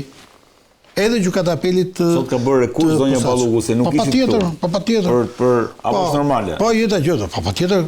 Shiko, në aspektin individual, në kuptimin e garancive të mbrojtjes ligjore, zonja Balluku do duhet të ushtrojë të drejtën e saj për të mbrojtur dhe për të bërë gjithë ankimimet. Në gjithë itrin po themi gjykues shqiptar përfshir edhe gjykimin e posaçëm në gjykatën shtetësuese në aspektin individual. Problematika u krijua kur ajo është në petkun e mbrojtjes që i bëhet nga kryeministri, pasi me funksionin që ka si zëvendës kryeministër apo si ministër. Ky ka qenë problemi, jo për faktin që ajo mund t'i drejtohet gjykatave, të gjitha gjykatave po themi të posaçme, që është në rastin konkret gjykata e lartë, por edhe gjykata shtetësuese në lidhje me masën. Absolutisht. Madje kjo do kishte qenë shumë herë më produktive. Por në fakt ishte problemi momental, pra çfarë do ndodhte? Me që jemi te drejtimi në gjykat, Partia Demokratike duket, dhe kalojmë te kjo pjesa e dytë e emisionit, Partia Demokratike duket se pastaj tjetër se ma thej këtë Gonzalo, ma fal ta them këtë fjali. Ore nuk e ka luksin Partia Demokratike të merret me ndërkombëtarët. Mirë që nuk i hyn asnjë skandal, po. Mirë që nuk i hyn as ambasador. Mirë që nuk i hyn as ambasador në zyrë apo në seli. Po edhe në kuptimin e deklarimeve nuk e kemi luksin, në mënyrë absolute. Që shkylloj, po themi kjo lloj qasje ndaj ndërkombëtarëve. Ky është problemi i madh. Ti vetëm se e rrit izolimin. Mirë që e ke në aspektin efektiv për aspekte tjera. Vazhdon edhe e rrit akoma më tepër, është e pakuptueshme për mendimin tim. Nuk i bën mirë absolutisht Partisë Demokratike dhe kësaj force. Edhe në qasjen që ajo duhet të ketë ndaj ndërkombëtarëve. Ja, tani do kthehemi te PD. Barber për Gonzalon se mos Donald Lu, m'fal. John Withers, Yuri Kim. Kalojmë te Luigi Soreka, kalojmë te Romana Vlahutin, u bën 6. Kalojmë te tani i fundit që është ky aktualisht ambasadori i Bashkimit Evropian, Silvio Gonzato. Pra u bën 6 ose 7 ambasador, nuk po e hy aty që kanë qenë më herët. Ambasadorët të Bashkimit Evropian dhe të Shtetit Bashkuar të Amerikës që sulmohen nga Partia Demokratike. Një gabim taktik, strategjik shumë i rëndë. Sepse në fund të ditës e sqaruan edhe një herë, nuk mundet një ambasador i Bashkimit Evropian këtu, i asaj që është external service, pra që është shërbimi më jashtë i Bashkimit Evropian, se do dim pak edhe mënyrën si funksionon. Prandaj i rikthem se është përfaqësuesja për siguri dhe politikë të jashtme në Bashkimin Evropian, e cila bën dhe emërimin e ambasadorit. Pra, është përfaqësuesi i Bashkimit Evropian këtu, por janë edhe ambasadat dhe ambasadorët e vendeve europiane të cilët bëjnë double check dhe që kanë edhe ata informacionet e tyre. Patjetër. Pra, është një gabim strategjik, taktik shumë i rëndë që bën Partia Demokratike. Nuk mundet asnjë moment që ata të presin që një ambasador i cili do vendi ose etniteti, ose grup vendesh, ose federat, siç mund të jetë Bashkimi Evropian, të japi komendet që do Partia Demokratike. Që është skandal. Dhe unë kthehem tek qëndrimi që thash dhe pak më herët. Dhe këtë qëndrim ka mbajtur edhe Bashkimi Evropian. Këtë qëndrim ka mbajtur edhe Marta Kos, që proceduralisht, ligjërisht është i drejtë, moralisht e dini ju shqiptarët kanë thënë ata. Dhe ju turrën Marta Kos, se ata thanë çështje mentaliteti, që do thotë në një vend të Bashkimit Evropian, nëse do kishte akuza për korrupsion ndaj një zyrtari, do dilnin njerëzit në protesta do dyronte qeverinë të ikte, do bëhesh një zgjedhje të parakohshme të jashtëzakonshme. Ne si shqiptarë nuk e kemi këtë gjë. Dhe çfarë ndodh? Partia Demokratike pret tani që këtë gjë ta thot ambasadori i Bashkimit Evropian. Jo mos zotëri, ai bën interpretim të fakteve. Ligjërisht quhet, moralisht ju shqiptarët e dini, e keni këtë koncept keni ju për moralin. Kështu ka operuar gjithmonë. Mbaron muhabetin dhe mbaron debati. Këta tani çfarë bën Partia Demokratike? Amerikanët janë ashtu me bare. Del edhe sulmon ambasadorët, del sulmon ambasadorin e vendet e BE-s, një gabim i tmerrshëm. Një parti e izoluar e cila e ka luksin të sulmojë ambasadorët. Që avokat po shkon sërish në gjykatë. Çfarë është kjo puna e gjykatës tani se dhe çfarë do t'i prodhojë Partisë Demokratike, se duket kështu si ngjarje e shkëputur. Kush po shkon në gjykatë? Mereme. Ajo kandidatja Mereme Sela, po dhe ajo Alesia Balliu do ta çojë. Evi Kokalari po lexoj tashmë. Edhe Evi Kokalari. Po, patjetër. Me thënë të drejtën, kjo që ndodhi me Mereme Sela, si e kishte? Sela. Me thënë të drejtën, e para kishte një nivel shumë të ullët profesional, paktën edhe vetë kërkimet që ishin bërë, palem më dhe vetë padia. Me të drejtë gjyqtare, që është gjyqtare që ka integritet profesional të jashtëzakonshëm, duke qenë se jo dhe ka punuar në Durrës, në mënyrë absolute do duhet ka disa kushte, disa kritere, fatikisht kur ti bën një kërkesë ose një padi, fatikisht sepse kemi të bëjmë një kërkim civil në raste konkret.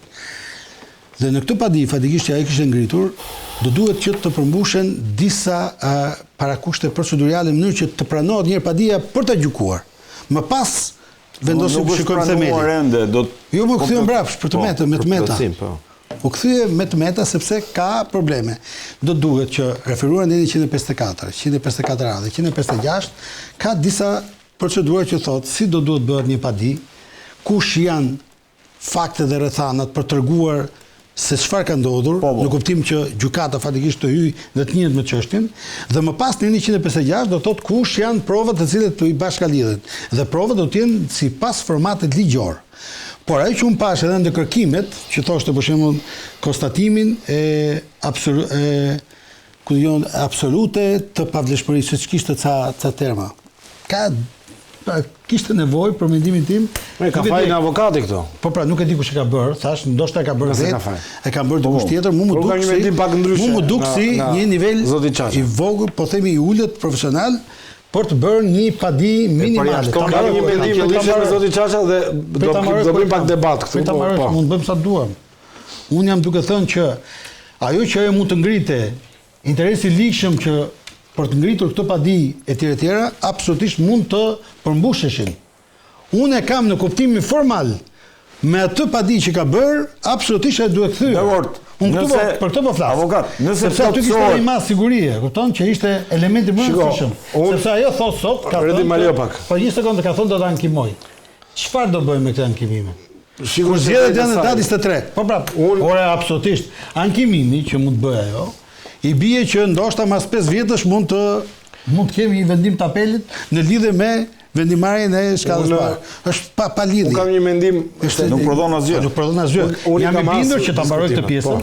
Jam i bindur që Balliu dhe Evi Kokalari minimalisht do kenë një padi që në aspektin formal përmbush gjitha kushtet e këtyre dhe besoj që minimalisht mund të kemi një vendimar sidomos për masën e sigurimit në kuptim të ndalimit apo të pezullimit të procesit të të zgjedhjeve me datë 23 maj. Mund Patjetër. Tani direkt? Patjetër, brenda 5 ditëve. Po. Brenda 5 ditëve? Patjetër.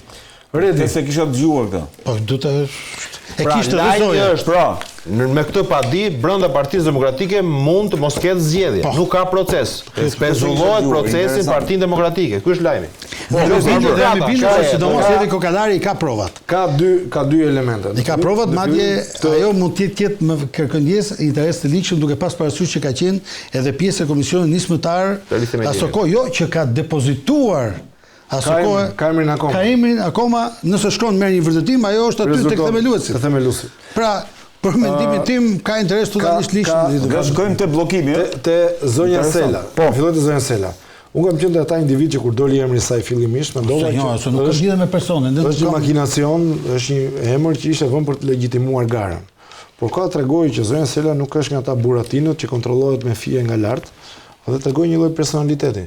Është e larguar nga gara, ajo por përballet po shkon në gjykat.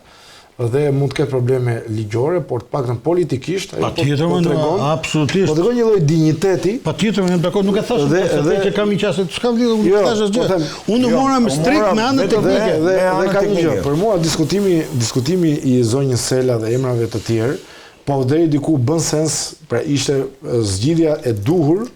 Madje dhe Saliani do i drejtohet gjykatës, thjesht. Po, edhe ai ka drejtuar. Ishte zgjidhja pothuajse në të njëjtën Saliani kërkon Partinë Demokratike, i dërgon kërkesën. Ka dërguar kërkesën, kërkon të marrë Partia Demokratike nuk është diskutimi në për procedura e dëmtojnë as e forcojnë. Sido që ti zoti Berisha ja doli pa vul që ta merrte partinë. Po.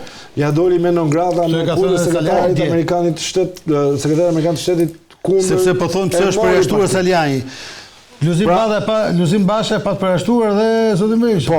Po ka një gjë, nuk e përjashtoi, ai e ngri. Nga grupi parlamentar nga partia. Po më intereson ky lajmi, çfarë do bëj Saliani, ndjes Arbër. Dhe ka një gjë. Po, Arbër, është një situatë që Partia Demokratike kërkon një zgjidhje politike. Ligjërisht është muhabet dhe diskutim i mbyllur. Jo, dakord. Zoti Berisha me vul, pa vul e ka partinë, e kontrollon partinë. Zgjidhja që duhet vinë nga zoti Saliani, mendoj unë, dhe nga të tjerët, është një zgjidhje politike që do të thotë ai kuvendi 11 dhjetorit e prodhoi gjithçka. Zoti Saliani drejt atij skenari Zoti Saliani deklaroi këtë gjë. Dgjoj, zoti Saliani dhe mbylla.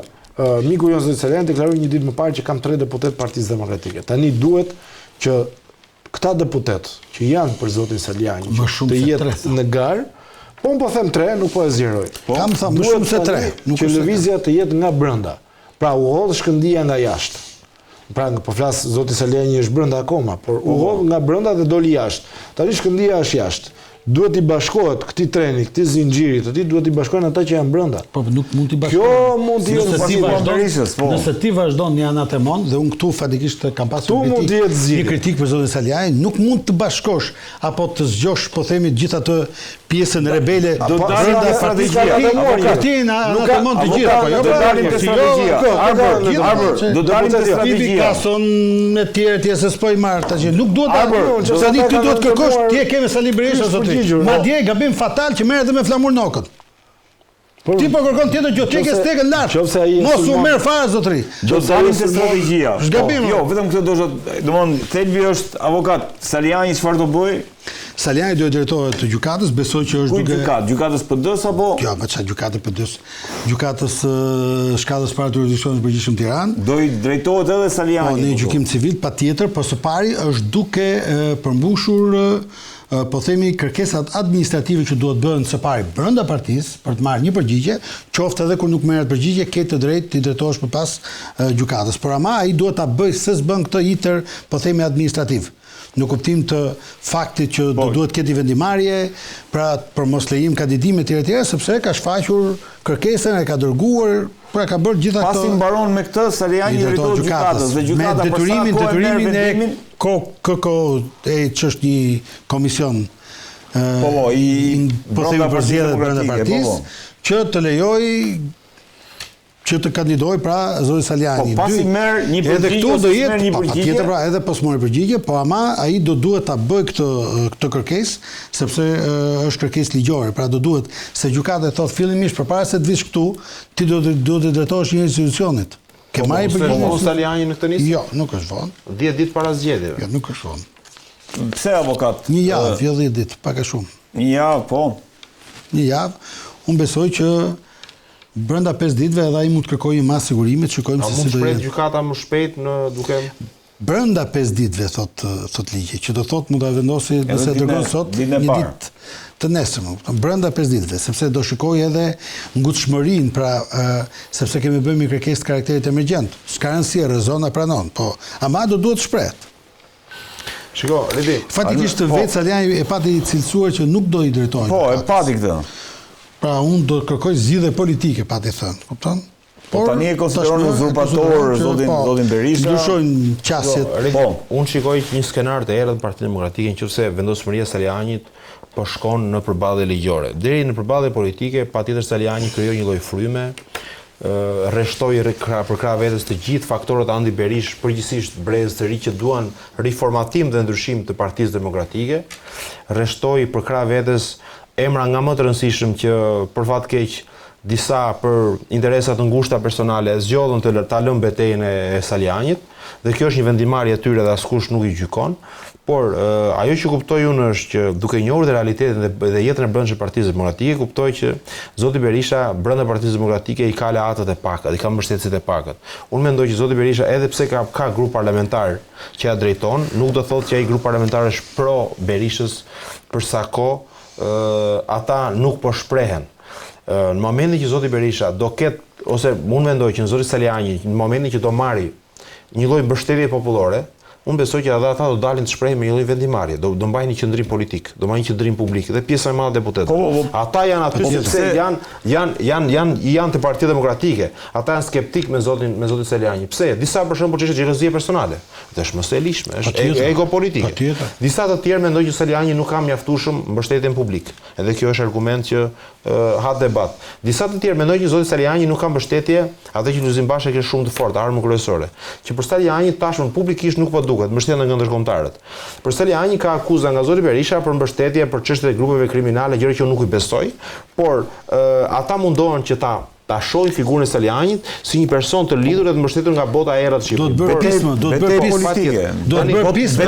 Tani ka një gjë, gjua regjistri zot Berisha e njeh të gjitha këto gjë. Nuk është asgjë e re nga Gjithë regjistri po i përgjigjet Saliani se kam pas këtu në studio. Zoti Saliani ka bërë atë të kundërtën e Lulzim Bashës. Lulzim Basha heshte edhe shkoi drejt fundit, Saliani po kërcen dhe po përpiqet të dalë mbi sipërfaqe, sepse është një betejë e vështirë dhe po flasim për betejën me Berishën, dhe në rrugën, në përpjekjen që po bën, zoti Saliani tashmë do rikthehem tek ajo që thash fillim, që do shkoj më keq, më e zezë, po ndjek rrugën ligjore.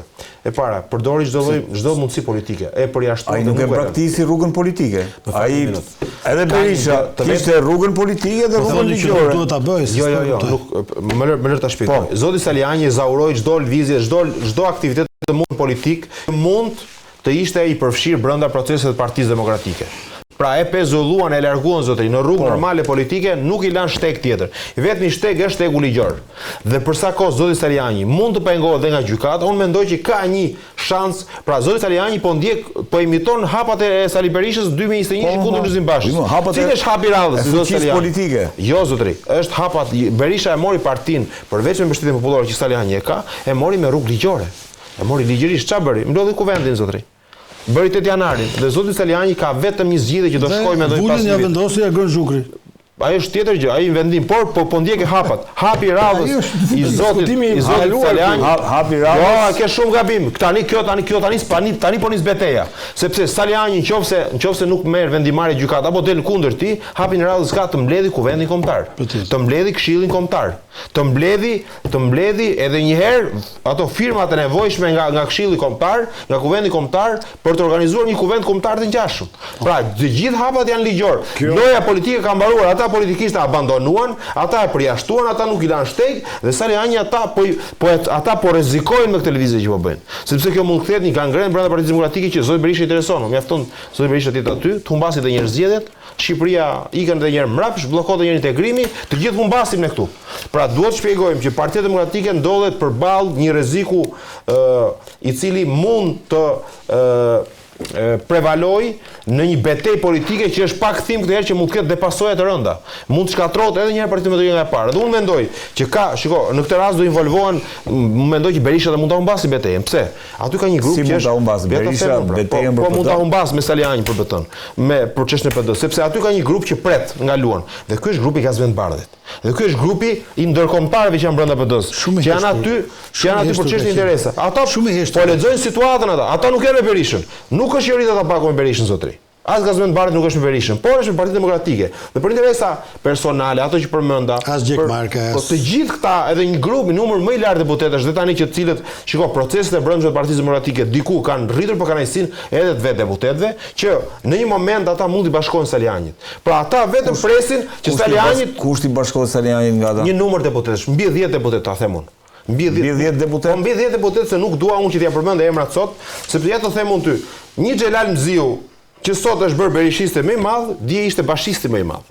Pra si Xhelal Mziu aty që luajnë, që ka lojalitet, që ka nga ata të cilët e kanë shtyllën kurrizore dhe e kanë shtyllën kurrizore pet dhe luajnë për interes personal janë të shumtë. Dhe ata presin se çfarë do bëj Saliani, ata presin rritjen, hapjen e radhës Salianit, pra ngjitjen drejt pjedestalit hapit të radhës. Deri tani unë të thash, ata e shohin Salianin si njeri i cili nuk ka përpjekjen e duhur apo nuk ka arritur një standard në betejë. Pra nuk ka arritur një fitore e parë Berisha. Presin rritjen e Salianit. Të doptit bënë më të fortin gjithmonë. Arber? Shiko, unë besoj që kjo është e gjitha një nxemje. Pra nxemja për betejën e madhe. Betejë e madhe nuk është për sa kohë është zoti Berisha në krye të Partisë Demokratike. Betejë është për periudhën e humbjes së zgjedhjeve lokale 2007, që me shumë gjasa Partia Demokratike do shkojë drejt një humbje të thellë dhe të konsiderueshme nëse do të vijojë në këtë situatë. Pra gjithë betejë nuk është për tani. Maj është i mbyllur, 23 maj është muhabet i mbyllur, i vulosur dhe i certifikuar. Dhe zoti Saliani është shumë politikan i zgjuar, e di shumë mirë situatën që sa kohë zoti Berisha të jetë gjallë, të jetë në krye të Partisë Demokratike dhe të ketë ata mbështetës që ka rreth vetes, është e pamundur ta largosh. Sepse ishte jashtë pa vull e mori partinë. Jo më tani që ka vullën, ka partinë, ka Selinin, ka gjitha. Gjithë betejë bëhet për më pas. Mua më kujton lëvizja e Salianit, më kujton lëvizja në zotit Rama në vitin 2002-2003, kur kandidoi për të parë për të marrë partinë. Ndërkohë që Fatosnano ishte në kulmin e tij. Rama e dinte shumë mirë në atë kohë që nuk e merrte dot partinë. Por Rama vuri shishen në radhë që unë do jem kryetari pas Fatosnanos, punoi, loboi, takoi, bëri një punë të madhe, kolosale, me sulme, ka pasur shumë sulme ndaj zotit Rama në atë periudhë kohë kush të mban mend. Pra sulme si ka mundësi sulmondi dilte kundër Nanos e tjerë. Por qitja Berisha është në kulmin e tij tani po thua. Jo, prit pak. Qitja ishte, s'po kupton që qitja ishte e largët. Fundi Berishës sapo ka nisur o zotëri. Qitja ishte e largët. Berisha ka Berishës sapo ka nisur. Ore fundi legjislativ, fundi ligjor. Por fundi ligjor i tij, fundi biologjik, jo fundi ligjor. Ore, nuk jam unë, nuk jam ai lart. Kjo është lufta. Fundi politik mbaron kur ti fundosësh ligjërisht. Jo, hapja një ngërçi tjetër politik Berisha mori fundi shpartallua PD, s'ka më kokë. Po lërëm lufta në betejë. Atë që thuati, betejë me vërtet dikur është Berisha edhe Flamur Noko do ta ketë kundra mbaj mend në 2029-ën, jo sot. As në atë betejë do të thotë mi vogël, mi bën, as gjë nuk është fare, as ç'është. Betejë 2027 thotë. Pas gjë nuk është treguese. Por 6 Ore vitin tjetër jemi 2027. Jemi vitin tjetër. Betejë miku im nuk është 2029 dhe Flamur Noko ta ketë kundra. Ke për ta parë. Aty do fitoj betejën Saliani. Betejë miku im nuk është për tani. Jemi në mes të majit, miku im. Si bëhet betejë për 2 javë? Berisha nisin shtator. Po si bëhet? Ora ka instrumenta ligjor të pengoj garë, për herë të parë të mbyll derën ti thua se mbyll. Po të bllokon gjykata më zotëri. Nuk rizgjitet dot me Sali Berisha. Ore, nuk legjitimohet gjykat. Pse se bllokoi? Ore, një vendim duhet më një padije Salianit e bllokon. Ore, Sali Berisha, ore, kupton zua merre mesela. Të lutem konsulto me juristin, ne kemi juristin këtu. Të gjithë. Lëre për zotin, po flas një padije serioze Sali Berisha e ndalon të zgjidhet kryetar. Nuk e lejon të kandidojë o Arber. Ka Nenin Basha, mo e ka shkruajtur me dorën e vet. Sali Berisha, ore, çdo kush mund zgjedhet kryetar. Berisha nuk zgjedhet dot më nëse gjykata vendos. E ke bazë, zgjedhet më. Po bëj bazë. Kjo ishte sipas juristëve për zotri. E ka Nenin aty. s'ka. Basti publik. Ore, Sali Berisha mund t'i rikalit sa të doj ai, po flas çfarë vendos gjykata. Nëse vendos gjykata nuk mund zgjidhet më kur. Ja, ta shpjegoj zoti avokat tani, s'jap një verdikt. Nuk do të pranohet asnjë padi tani. Berisha do të zgjidhet kryetar. Ashtu po, se do Rama rregull, Rama do aty. Tani do mendoj. Një atë video Keli, sa do jetë mendimin tim. Jo, ta dëgjojmë argumentin e arbrit. Po. Jo po juridike, jo po gjykata, jo është e vullosur. Kush e ka vullosur pra? Fotusi, ti e ke vullosur. Jo, kush e ka vullosur? Ti me Elmerit. Ju të dy e keni vullosur. Redi s'ka kishte këtë mes, sepse ju ta kritikojmë sa të duam ne gjithë situatën çfarë do të kohë. Një gjë mirë kishte ai statut. Që u vendos pikërisht ai Nini Basha. Kush hum zgjedhet ikën. Miku im, tani nëse ti thua, po vetë vendos që nuk i quaj këtë zgjedhje që kam humbur. Kjo mbyllet. E vendosë ti këtë situatë. Po tash. E vendosë ti këtë situatë kurse treguat Berisha. Ja, çfarë vendos? Vjen në statut. Kush hum zgjedhet ikën. Gjykata mund të pengoj Berishën për herë të parë o zotri. Ta pengoj përjetësisht. Gjykata. Ju si demokratë të moderuar e keni fajin, sepse pas humbjes së zgjedhjeve duhet ta kishit larguar kryetarin. Nuk fitove zgjedhjet. Ndërsa tani është shumë vonë. E përqafoj madje në me 13 korrik. Është shumë vonë të largosh kryetarin 2 javë para zgjedhjeve. Ore ka kaluar. Ore Arbër e kupton precedentin ligjor Arbër. Precedentin ligjor është kryetar, është uzurpator, do të sepse sipas statutit nuk është më kryetar. Precedent ligjor, gjykata nëse është e pandikuar politikisht nuk e lejon Sali Berisha të kandidojë. Pik. Ju më një padi serioze ndalon. Dua që Partia Demokratike të ketë një kryetar. Ju më gjë skenarin e Ora skenari juridik po është titull e dia shumë mirë po. Qofse bllokon gjykata. Nuk do ta pranojmë. Është diskutimi i mbyllur këtu. Është bulosur. Pse je vullnet beteja e vullnetit e gjykatës për mua është 2027 miku im. Kur Berisha u mbet thellë, e çfarë do të thotë kryetar o largohet 1 muaj, 2 muaj pas humbjes së zgjedhjeve. Nuk mund të largohet 1 vit pas humbjes së zgjedhjeve. 2027 është qufare. Ai nuk ikur nga 2025 aty do 2027. Ai thotë nuk janë zgjedhjet e mia, zgjedhjet lokale. Nuk janë zgjedhjet e mia. Dhe 2029 do prova i vot. Dhe nuk është vetëm problemi. Duhet të largoni nga brenda, jo nga jashtë, jo me gjykat. Largohet nga brenda me këtë që thashë. Nuk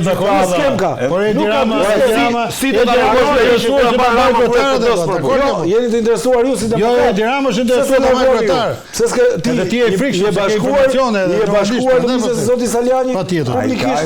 Almeris bashkuar nuk jeni bashkuar. Unë jam bashkuar. Unë jam mbështetës i reformimit të Partisë Demokratike.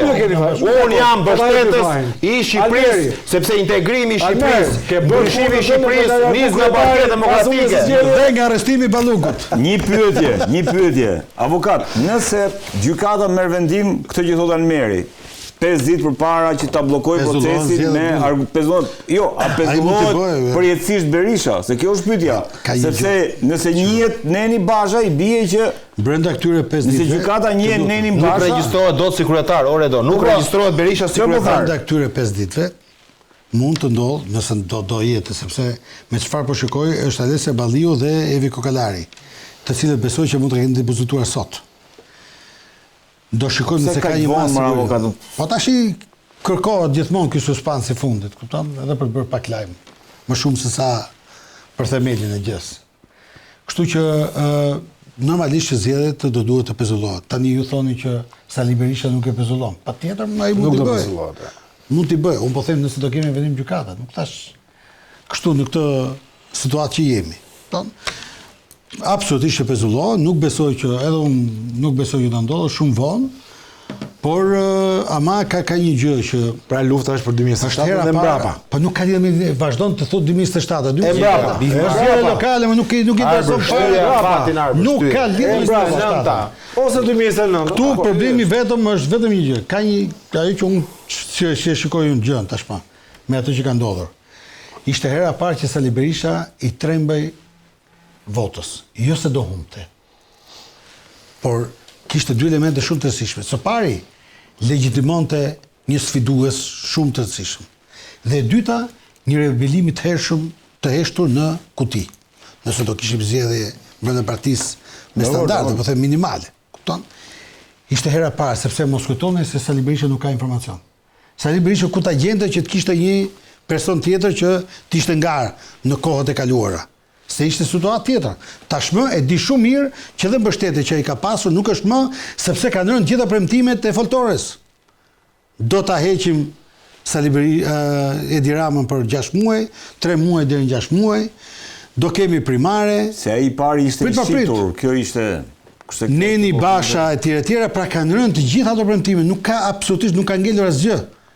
Partia absolutisht ka probleme të mëdha në bazë, absolutisht. Edhe tjetra që është shumë e rëndësishme është që normalisht unë deri diku në thojza shikoj që disa personazhe, të cilët deri diku edhe ju bashkangjitën në fillim zoti Saliani, pan më shumë interesi, po themi afat shkurtër. Dikush kërkon të kandidojë, tjetri u bë kryetar, madje shumë mik e kam. Problemi nuk është tu, problemi është që këta personazhe, këta individ forcohen pikërisht në këto betejë për të parë karakterin e tyre. Ka një pozicion, ishte jashtë partisë. Xhemal Gjungshi. Patjetër për ai. Të gjithë po them. Kështu që një farë kuptimi, unë mendoj që kjo tregon shumë dhe për ta. Sepse Ali Mehmeti me të vërtetë mori 18.000 vota, nuk e di sa mori. Por në zgjedhjet e tjera, ndoshta nuk merr asnjë 1.000 vota. Pikërisht në vendimet politike, po themi që ti merr, në aksionet dinamike që ka vetë politika. Edhe mos kujto se qytetarët nuk shohin. Nuk shohin fare valla. Unë besoj që shikojnë. Jo, e kam Koston ta prodhon. Brenda partisë, pra ato shikojnë që ti merr, vendimare që ti merr ka kosto. Unë kështu e mendoj. Pra unë mendoj që nëse ti ke qenë një person i cili nuk ke qenë totalisht i paprovuar, ke dalë aty me të fytyrën e bukur në thojza për të qenë i pëlqyeshëm, absolutisht ke marrë ato vota, profesionistë gjithë gjërat. Kur shikoj më pas se çfarë ti bën, një herë kërkon të shkosh andej, pastaj ikën këtu, pastaj bëj takim me Berishën aty, nuk e di se çfarë pak ti bën etj, duket që ti nuk e ke në aspektin parimor. Po ti thjesht e ke në kuptimin e interesit personal, momental, se çfarë do të marrësh, ose më themi, e ke bërë këtë lloj qefmbetje thjesht për të marrë diçka. Me qartë, avokat, ky skenari që thotë Almeri, skenari i një thirrjes së një kuvendi nga ana e Salianit dhe kalimi në këtë identik në procesin që bëri edhe zoti Berisha. Sa e shef të mundur që kjo të ndodhë? Shiko, unë kam qenë skeptik me thënë të drejtën përpara, në momentin që filloi kjo lëvizje, nëse do kishte apo jo Saliani njerëz në përrethë apo në gjitha qaqet që shkoi. Në Dibër ishte sfundi. Patjetër. Edhe na tha këtu në emision që do ikë edhe në Dibër do. Patjetër. Por ajo që shikoj që ka realisht mbështetje dhe unë besoj që nuk është vetëm thjesht merite e Salianit. Është merite e Sali Berishës. Tashmë unë mendoj që është edhe për faktin që tashmë Sali Berisha është duke humbur terren në se ka humbur zgjedhjet. Jo, është duke humbur terren në bazën e partisë, me çfarë shikoj. Tashmë është ka ikur ajo. Disa njerëz vazhdojnë që kanë këtë pjesën e aludimit që po ne bëjmë protesta kombëtare atje, ato protesta kombëtare në thojë. Janë më të pakta të mundshme. Ato janë gjëra që Partia Demokratike mund të bëjë për ditë. Është një parti e madhe. Me forumin nëse ka 500.000 vota, 300.000 vota, 200.000 vota, të mbledhësh 2-3.000 veta nuk është një gjë jashtëzakonshme. Problemi është që ato janë thellësisht partijake. Qëllimi i proteste mund të organizohet nga partia, por të duhet përqafohet nga qytetarët, nga të pakënaqur, të pavendosurit, njerëz që janë anti-majoranca, anti-qeveri. Pra ky është problemi. Ndërkohë nuk kemi qytetarë të thjeshtë, nuk kemi njerëz apolitik, po themi. Që nuk ka mbështetjen bazë, po thua. Jo, jam duke thënë që kjo ka filluar në rënje. Po i të kuret. Dhe Sali Berisha mund ta mbajë atë parti pafundësishëm derisa Zoti t'i japi ymër. Parti ka dhe ai. E kuptoj, mund ta mbajë, jo, kam këtu, edhe me deputet mund ta mbajë. Problemi është që sot ka 50 deputet, nesër mund të ketë 40, 30, 25 dhe mund të thotë që Ora mund të ketë prapë 50, po s'është fitues më. Mund të ketë 50 prapë. Çfarë lidhje ka numri? Edhe ata të cilët të vrasin në thojza me kritika, me sharje etj në për rrjetet sociale, e pranojnë këtë fakt që ne me Sali Berishën nuk vim më në pushtet, por ama më mirë ky sa dikush tjetër. Kjo është e papranueshme. Kjo është fatalizëm total, unë nuk e kuptoj. Si e shikon fatin e lëvizjes? Saliani do vazhdojë, Saliani nuk dorëzohet. Saliani tashmë ka bërë qarqet, do bëj qytetet, do bëj fshatrat, e ka rrugë të gjatë Saliani. Madje në një farë kuptimi nuk ka çfarë humb. Derisa Saliani shikon që ka mbështetje, kauza e tij është e drejtë, bazohet mbi disa parime. kërkon një parti demokratike fituese. Ka ngritur ca teza, madje në Dibër kishte pothuajse një projekt shumë të detajuar. Dhe unë uroj që shumë shpejt këtë projekt ta ketë në një takim shumë herë më të zgjeruar, më të madh, që besoj do jetë Pallati i Kongreseve, dhe aty pastaj mund të themi se dikush thotë që jo kanë ardhur nga ndej, kanë ardhur nga këtej. Ervin Saliani nuk e ka problem fare. Ata xhelën mziu te emisioni im. Nuk e ka, e dëgjova. Ervin Saliani nuk e ka problem fare ta mbushë Pallatin e Kongreseve. Shumë vetë nuk e besojnë, por realisht do shikoni që në mënyrë absolute ka mbështetje dhe do ta bëj edhe këtë, po themi, takim të jashtëzakonshëm që mund quhet për shpalosjen të projektit të tip politik. Se deri tani në një farë kuptimi ka parë dhe ka qenë në këto bashkëbisedim ose në këto foltore, nëse mund ta quajmë, në gjitha këto në qarqe. Tashmë do duhet të ragruprohen, ka bërë një trues shumë të mirë fatikisht me intelektual. Nëse më mend, kështu që unë besoj që Saliani është duke i përdorur gjitha mënyrat, gjitha gjërat. Saliani ka një gjë, që në një farë kuptimi po kërkon ta mund Berishën po me, si më thënë, po me ato meritet ose me ato të veçanta që ka vetë Berisha. Një nga këto është që nuk dorëzohet. Në 97-ën gjithë thanë që Berisha mori fund. Kjo është veti që kanë gjithë liderët. Jo, patjetër pra, unë shikoj. E kanë politikanët e racës. Unë po shikoj që Saliani nuk dorëzohet, pra nuk absolutisht vazhdon dhe për mendimin tim Sali Berisha e ka kuptuar këtë. Dhe prandaj nuk ka dashur ta legjitimoj duke futur në garë. Jo, po ka shpikur gjithë ato. Kështu i dha legitimitet më të madh, ëh? Po jo, nuk e legjitimoj në aspektin zyrtar, po them për ta futur në garë. Sepse edhe 20% të merrte, 30% të merrte, do thotë që ky zotëria do duhet të respektohet edhe brenda forumeve, sepse ka 30% të antarësisë. Po e ka legitimitetin. Sot e ka, po themi në ajër, ndërsa aty do e kishte me votë. Do ishte të qartë. Arbër, fatin si e shikon si lëvizje dhe fatin politik të kësaj lëvizje. Shiko, nëse shkon në trajektoren që foli Almeri. Unë e kam thënë publikisht, nuk është një sekret që mbështes lëvizje të rinjve, aq më tepër të Ervin Salianit, meqense edhe e njoh, kam parë rrugtimin e tij, rrugtimin politik, është pjekur shumë nga një politikan i ri vite më parë. Ai ka bërë disa betejë, konkurroi për të marrë drejtimin e FRPD-s, më pas bëri aksione të forta ku ishte sekretar për qytetin dhe për aksionin, dikur me zotin Basha, rasti Babale, pavarësisht si shkoi, por kishte denoncime të forta brenda vetes. Shkoi në disa plantacione kanabisin atë periudhë kohë, bëri denoncime dhe unë jam me lëvizje të tilla. Dhe po tregon nga qyteti, një qytet që ka mbështetje. Por ka një gjë, që të jemi realist të plot. Saliani në këtë fazë që është ka dy gjëra që i mungojnë. E para i duhet pak loj me ndërkombëtarët. Mirë apo keq ai ka nevojë për kontakte me ndërkombëtarët, sepse do të marrë drejtimin e një nga partive kryesore në vend, dhe cila është ajo që nesër do marrë vendime të rëndësishme për vendin, por të jetë në përsëri në opozitë, siç ishte rasti sotëm për integrimin, që bashkon votat, ose nuk i bashkon votat. Mund të jetë çështje për NATO, mund të jetë për mbështetje publike. Jo, mund, po kisha tjetër, mbështetje ndërkombëtar. Po pra, publike po themi. Jo, sepse ai mund ta ketë. Jo, po ne nuk dim komunikimin që ka ai. Më le ta mbaroj. Për gjëra që nuk i dim asnjëri, nuk është për të po them. Washington thotë Arbri. Unë po them vizita, edhe vet, nuk është e thënë të jetë në takime të nivelit lart, se nuk përfaqëson gjë zyrtarisht. Por mund të vejë edhe vet në NDI, pra mund të kërkojë edhe vet takime në faktorin ndërkombëtar. Një kjo. E dyta, ajo që shikoj unë është duhet të shikoj ekipin e zotit Seliani. Përveç një djali të ri që duket ai shumë i talentuar, nuk po më vjen emri për momentin. Nuk kam parë ekipin e tij. Pra kush është ekipi i tij? Është Përparim Çaça, është Almer Toska, kush janë ekipi i tij që do vinë në krye të qeverisë të Partisë Demokratike, më pas do synojë qeverinë e Shqipërisë.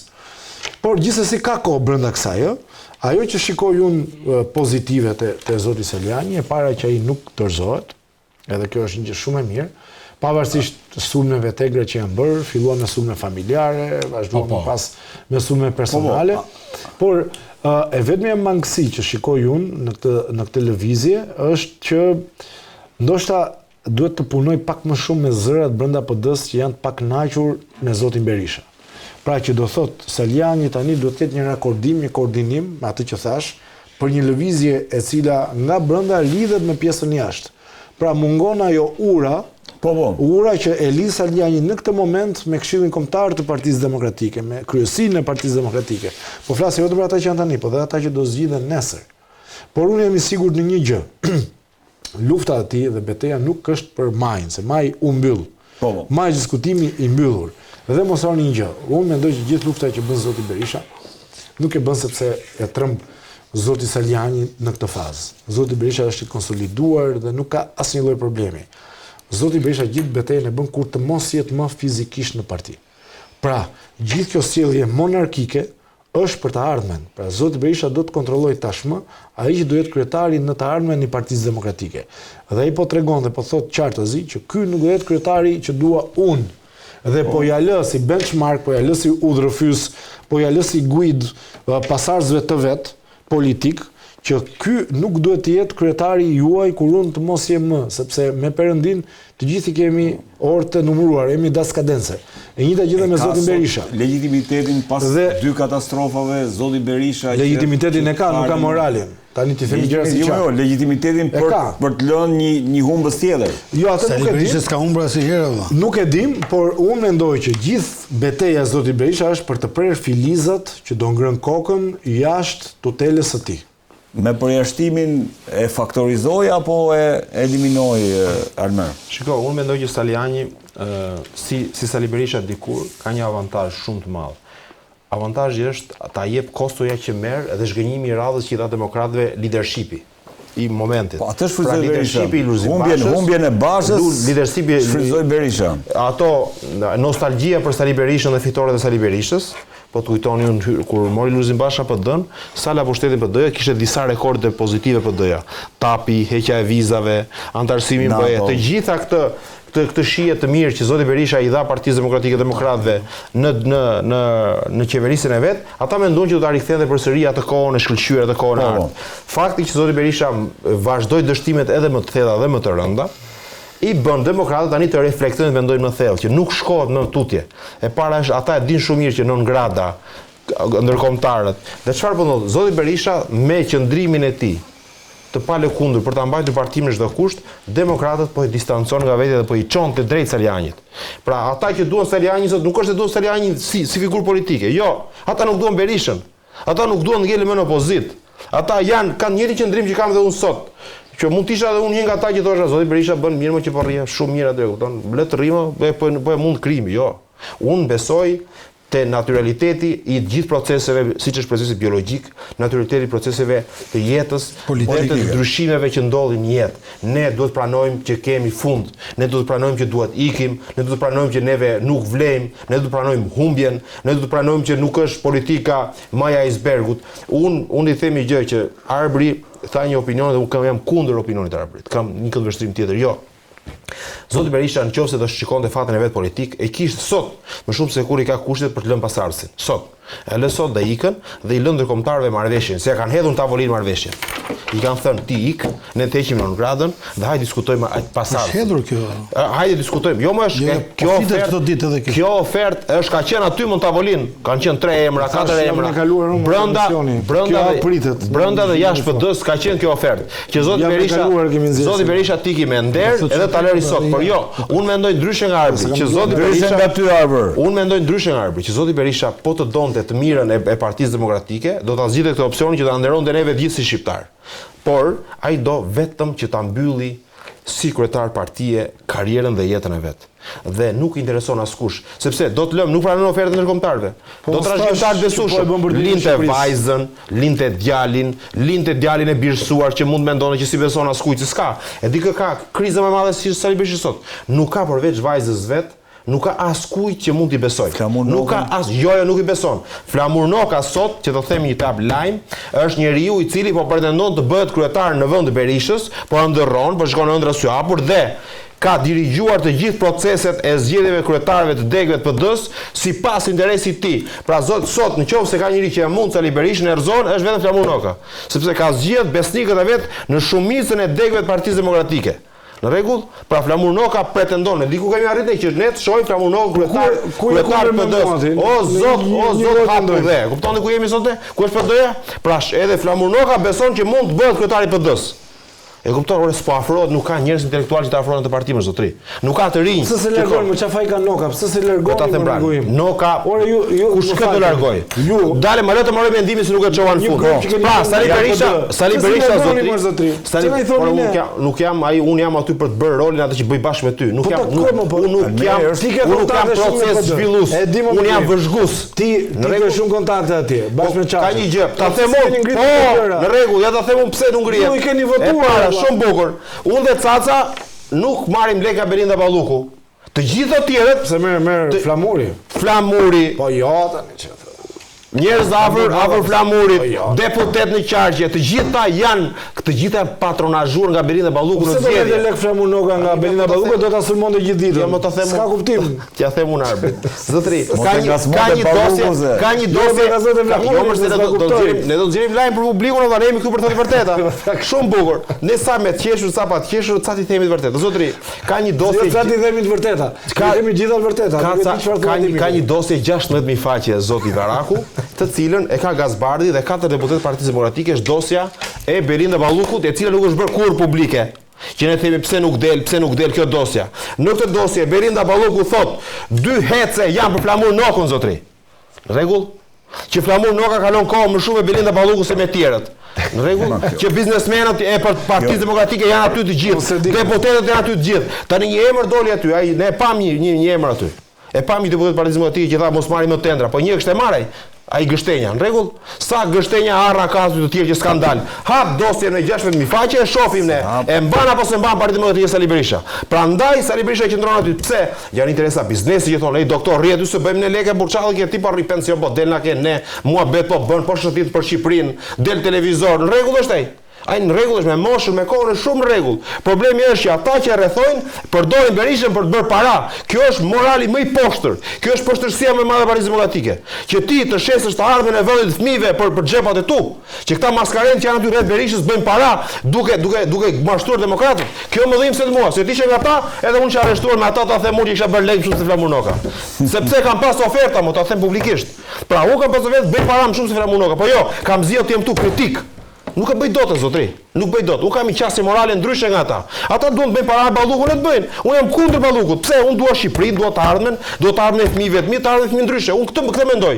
Pra nëse ne do të djegim veten tonë që tani, siç zgjedhën ata Ali Mehmeti me shok, pastaj ti mos bëjmë politikë, nuk ke moral. Pra Ali Mehmeti nesër ata mjafton të veshin xhaketën e Berishës, humbet me 50.000 vota Bashkinë e Tiranës, që unë duaj ta fitoj. Por ja këto janë qasjet politike, këto janë ndryshimet që kemi ne ndryshe nga ata. Ore Saliani mund të jetë më i gabur, mund të jetë më keq se Berisha nesër pushtet. Por jo, duhet ndodh rotacioni, që nesër ti ke Saliani nëse nuk e bën dot. Pra duhet të ndodhi ajo, natyraliteti politik, të ndodhi efektiviteti. Pra gjëja është në çështje parimore. Tani zoti Berishës që tha Arbri, po mendon të ardhmen, jo.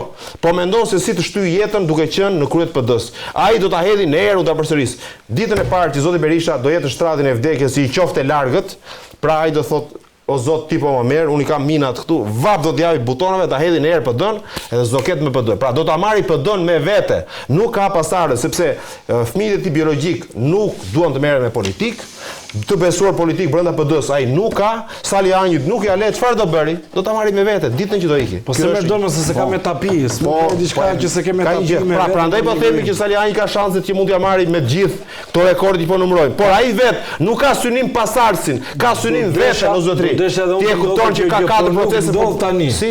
Do desh edhe unë të kjo që thotë. Unë ta them që unë kam thënë Sali Anji personalisht. Në 2029 do t'ja marri Partinë Berishës, sepse do t'i dalë Flamur Noka kundra. Do t'i dalë, ore të gjitha demokratët që po heshtin sot, sepse nuk din nga po luan peshorja, këta do shpërthejnë zotëri, do shpërthejnë në 2029. Sepse demokratët janë revoltatorë të mëdhenj në çështje ka një gjë Redi.